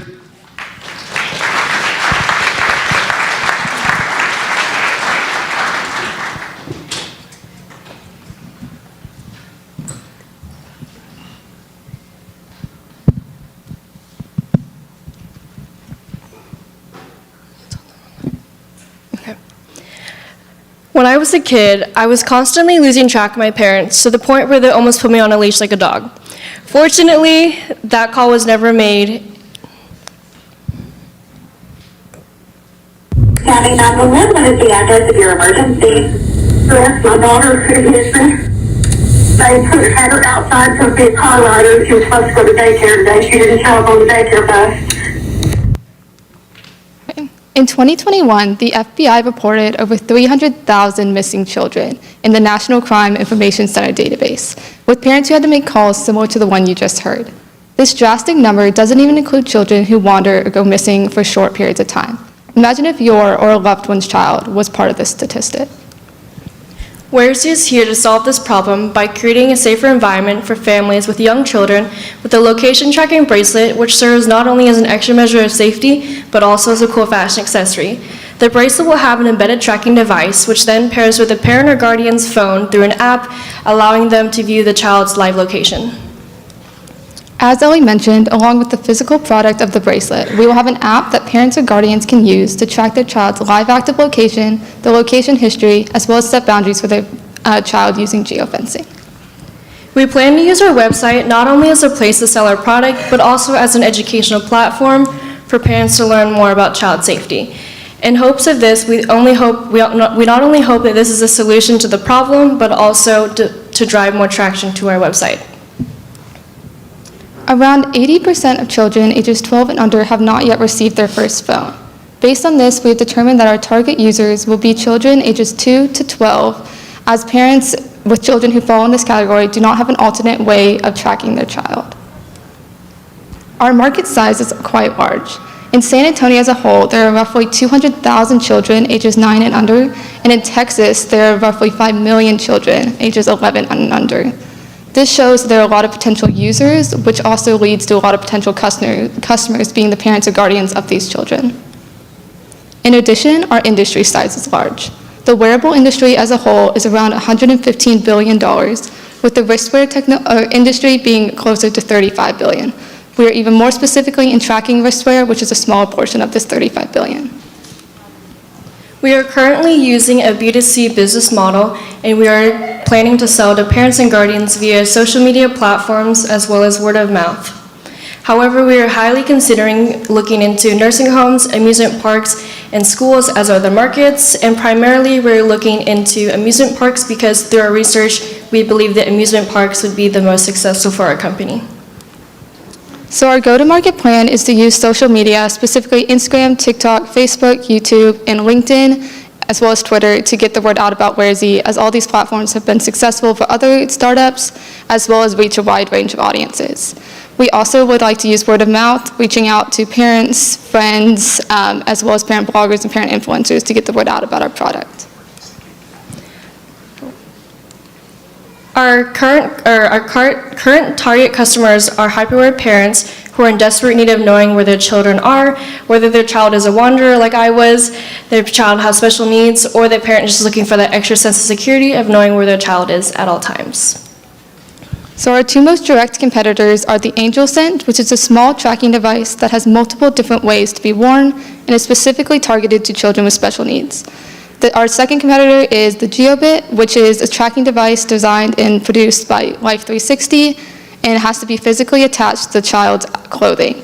An indirect competitor is the backpack leash, which must be physically tethered to both the adult and the child. As you can see, this is our competitive analysis chart. On the far left-hand column, we have the following features, and on the top row, we have our company followed by our competitors, the GeoBit, AngelSense, and the backpack leash. As you can see, our competitors do have various features checked off. However, they do not have all the features checked off as we do. So we've talked a lot about Where'sYou as a whole, so let us now tell you a bit about us. My name is Clara Smart, and I am one of the co-founders of Where'sYou. I'm a sophomore here at Trinity and plan to double major in business and environmental studies with a minor in Spanish. My name is Ellie Curran. I'm the other co-founder of Where'sYou. I'm a sophomore, and I intend on majoring in human resources and double minoring in French and entrepreneurship. In addition, we have Matvey Popov, who is helping us with software development, specifically with our website and first prototype, and Cora Lewis is helping engineer our first prototype as well. They're also both sophomores here at Trinity. So here are some accomplishments we've made in the past and ones we hope to make in the near future. So as you may know, back in March, we competed in the seed round for Stumberg, allowing us to participate in the Summer Accelerator program, where we completed multiple customer discovery interviews, as well as participated in a lot of market research. We officially filed as an LLC, and we began working on our first prototype. We have now recently been continuing working on our prototype, getting it to a near finished initial stage. In the near future, we hope to continue working on this, improving it and making it into a smaller design, as well as continue looking into alternate business models. So here's the breakdown of the $5,000 we received in the seed round. As you can see, we use the majority of our money in the prototyping process and hiring an engineer, as this is the biggest first step for our company. And then for the use of the $25,000 if we were to win, again, we would be using the majority of our money on hiring an engineer in the prototyping process because we would like to refine our current prototype to be able to create a final product that we will be able to sell to customers in the future. Thank you. Any questions?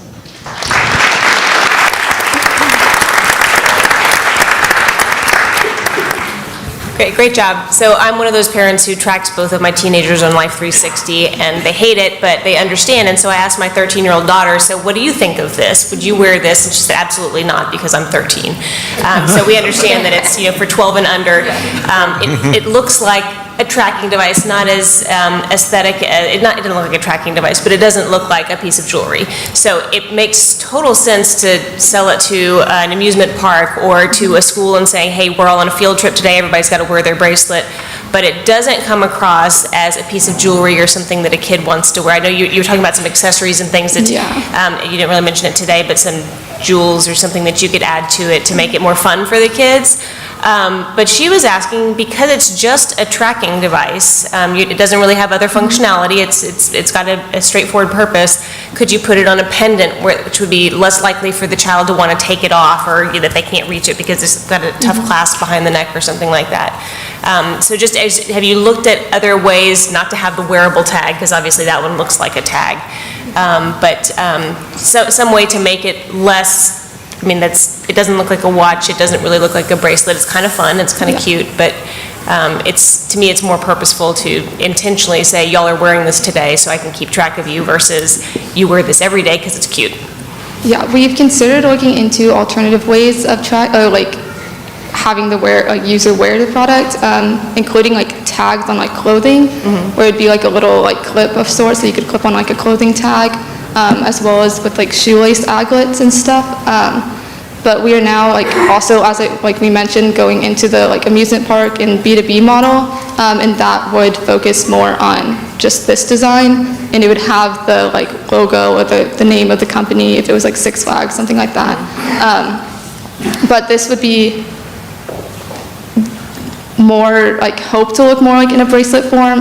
This is just our photo, our initial CAD model, so it's not final exact mock-up of what it'd look like.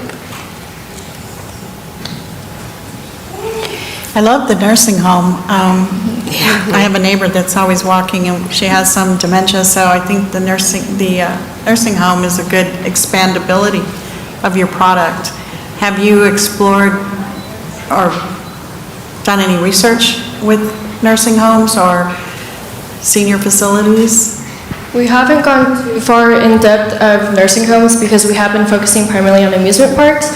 However, we did go and visit some nursing homes, and we have chatted with the directive boards, but we'd have to get more into the legality part of the tracking system and whether or not people would want to wear one at a nursing facility. Yeah, we went to, I think, 5 to 7 different nursing homes and talked directly with managers at the places, and a lot of them were interested, but they had a lot of the legality issues that they were this might be cool, but they weren't sure if they could enforce it on people, and they weren't entirely sure how many people would be willing to do it, especially since a lot of the users, if they had dementia, wouldn't necessarily be the ones deciding, it'd be their families.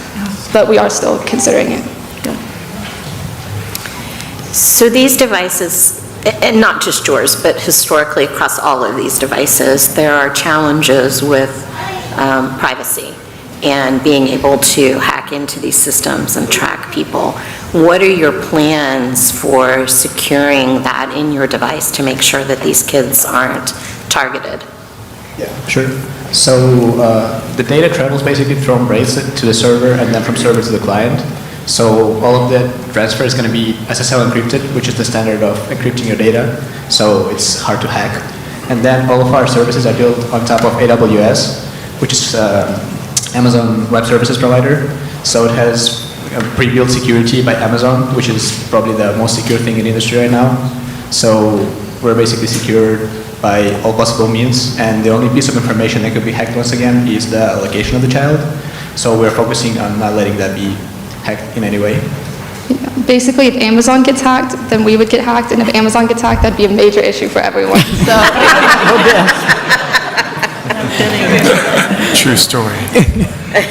Life cycle of your device, how long, I know you're still working through the prototype of it, but have any estimates or forecasts for how long you think it'll last?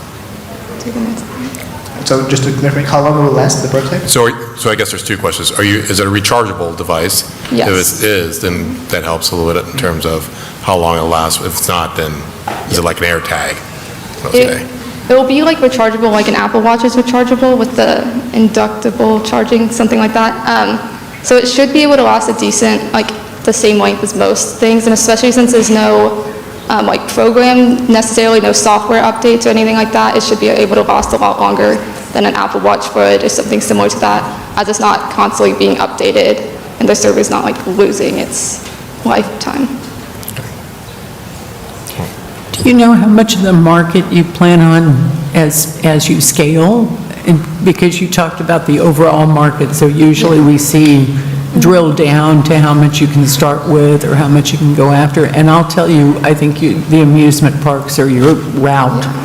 We don't have the exact numbers as we have not looked entirely into the amusement parks yet, even though that's what we hope to focus on. So in the near future, we hope to like spend a lot of effort putting into like looking into the amusement parks and getting into all the research surrounding things like that. For the families? We don't necessarily have that either. That's something we hope to look into also, and just put more effort and research into it. Okay. Do amusement parks not already have some kind of, like I think Morgan's Wonderland has an RFID device that does this.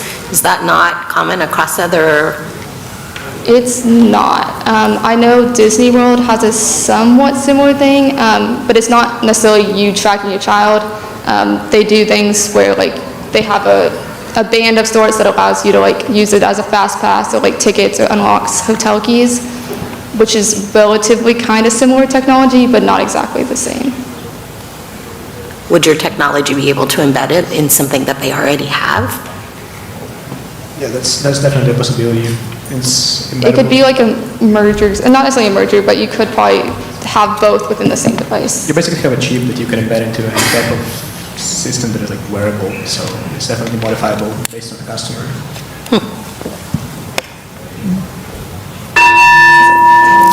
There we go.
back. Welcome back. There we go.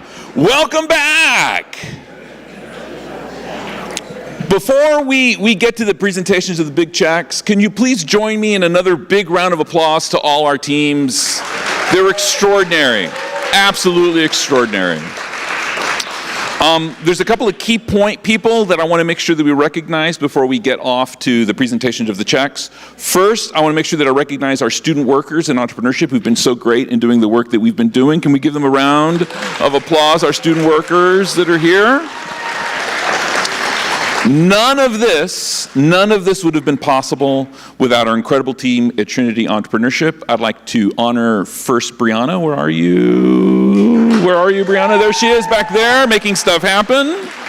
Carmen Aramanda, with whom nothing like this could ever occur.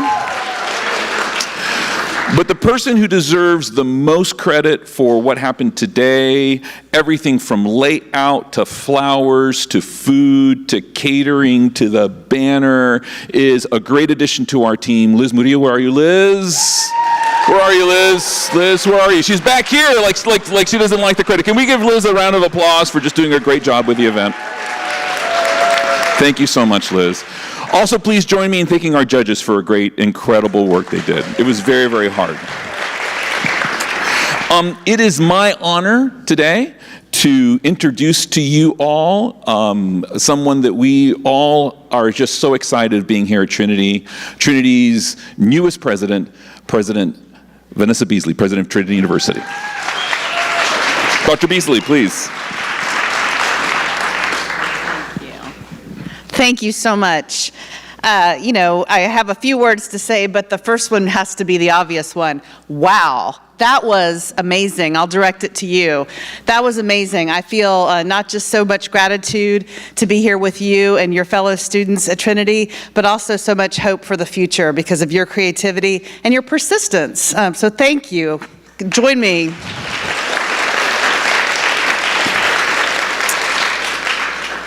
Provost Mustaine was speaking about this earlier, but I want to make the point again. This is the liberal arts. This is the liberal arts. Many people in our society today don't understand that the liberal arts were founded in the Greek and Roman classical periods to do two things, and they were to solve problems as a way of thinking, right? As a way of critical thinking about solving problems in new and creative ways. And then when we started teaching the liberal arts, it was to help people prepare for careers. That's what we're doing here, right? You saw the evidence of that today. So that's one of the reasons that I chose to join Trinity University, because I believe in that future of a reinvigorated liberal arts. And if anybody doesn't believe in it, I would invite them to come to the Stumberg competition and see how it looks, right? This is the future. I do have a couple of people I want to thank, and the first is, certainly this is obvious to all of you here tonight and also people who aren't here. Thank you so much, Luis Martinez, for your leadership.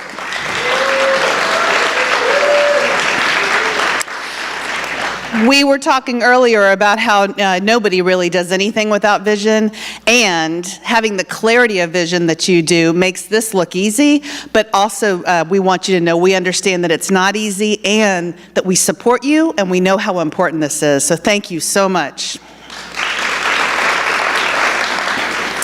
To that point, my understanding is this is a year-long effort. So we will have a little celebration tonight. No matter how things stack up, we're going to celebrate all of our contestants. And yet I want you to know that as soon as tomorrow, I believe, we will start next year's seed competition. Right? So the people who will be on this stage next year, will start that process tomorrow.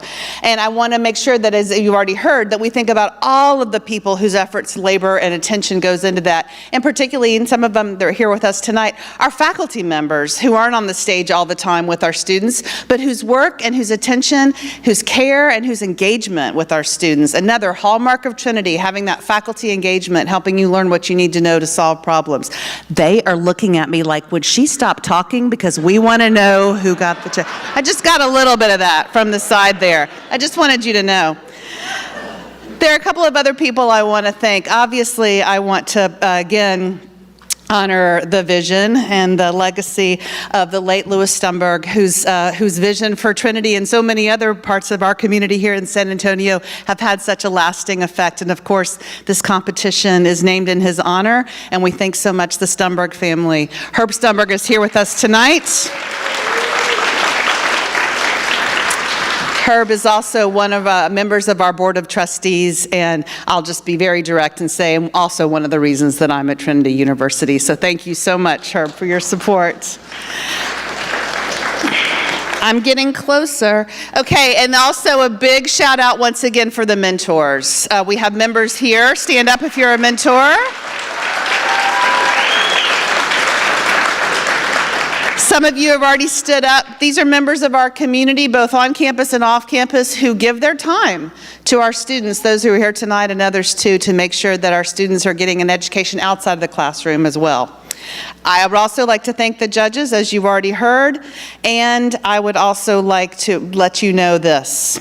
This event, as distinctive as it is to Trinity, and as we've already discussed, as consistent as it is with our vision of the liberal arts here at Trinity, this event has put us before on the national stage.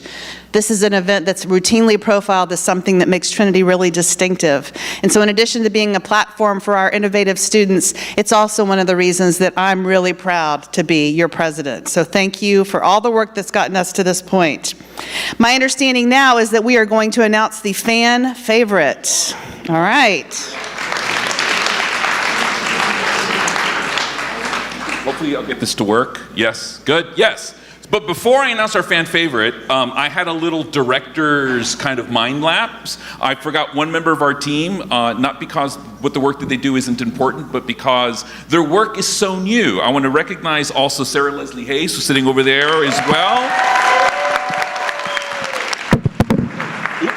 What makes Sarah's work amazing is that Trinity is in the process of launching an early stage investment fund where we will be making investment in local companies at the seed and Series A range, and Sarah manages that investment part of our portfolio. So we're excited about not only starting companies here at Trinity, but also investing in companies here in San Antonio, which will be a great experiential learning experience for our students in entrepreneurship as well as finance. So we're excited.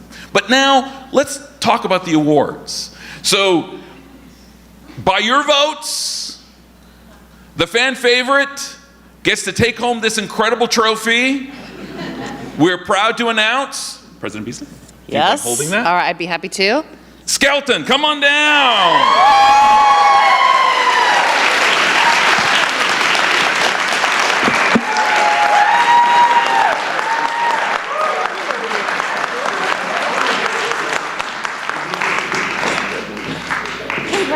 Congratulations.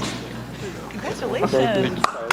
Congratulations. We met in the summer, you remember? Yes. Congratulations. This is your, be careful. All right, let's have pictures. Right here if we can.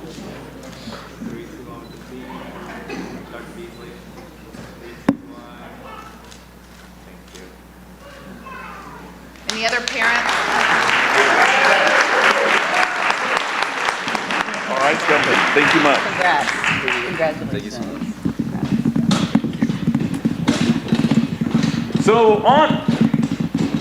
So on to the next ones. So, President Beasley, remember how I said the decision of the judges are final? I do. Well, our judges, had a really hard decision. And they did something that doesn't always happen.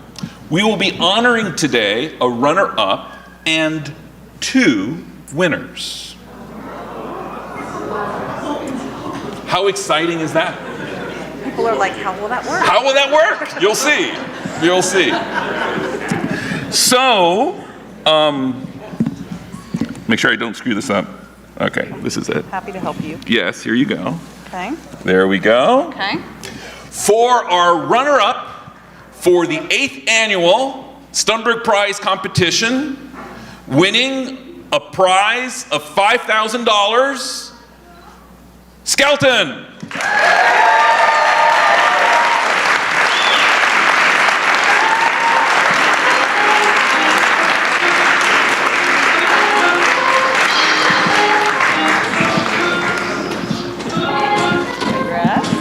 Congrats again.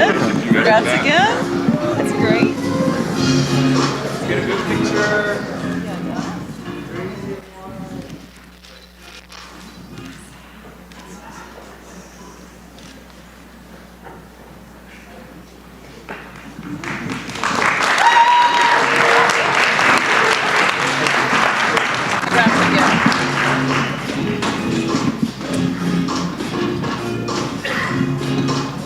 Thank you so much, Skelton. So we've got 2 grand prize winners this year. Both teams will be winning a check for $15,000. As I mentioned, the judges, in their infinite wisdom, they had a very hard decision to make. There were some teams that were coming in incredibly strong with their materials and with their pitches. And so, President Beasley, you will get to award 2 big checks tonight, which is super exciting. So the first big check, in no order, it just happens to be the one I pull first. The co-winner of this year's grand prize for the 8th annual Stumberg Prize competition, taking home $15,000, Recap.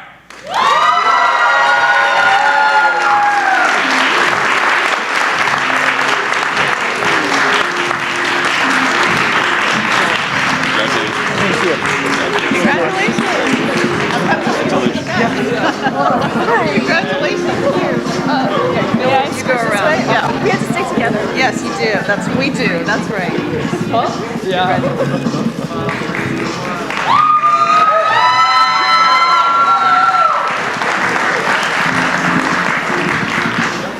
Congrats. Thank you. Thank you so much. Thank you so much. Congrats. Okay. All right. I'd like to remind all the winning teams that please don't go anywhere yet. Don't go to the ATM and cash your big check yet. Come back and we'll take pictures and stuff with the judges and all. Finally, our co-grand prize winner this year of the 8th annual Stumberg Prize competition final round, winner also of another $15,000. You saw them, you heard them, Range Rehab.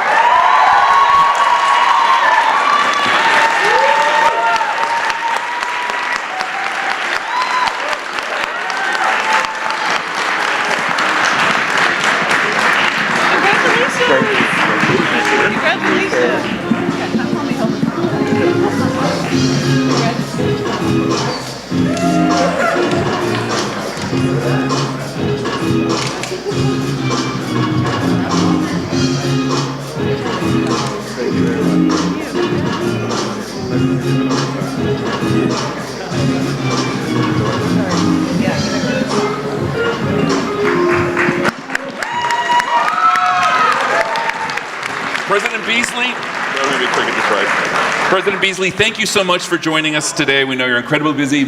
Provost Mustaine, thank you so much for joining us as well. It's been so wonderful having you here. Member of the executive leadership team who showed up. I'd like to thank you all for being here today. I'd like to invite you back, end of March, beginning of April. President Beasley will be here for the 9th annual Stumberg Prize Seed Round in this spot. Looking forward to seeing you there. Thank you all so much. The food is ready. There's opportunities to talk to the team and network. Thank you so much. Good night.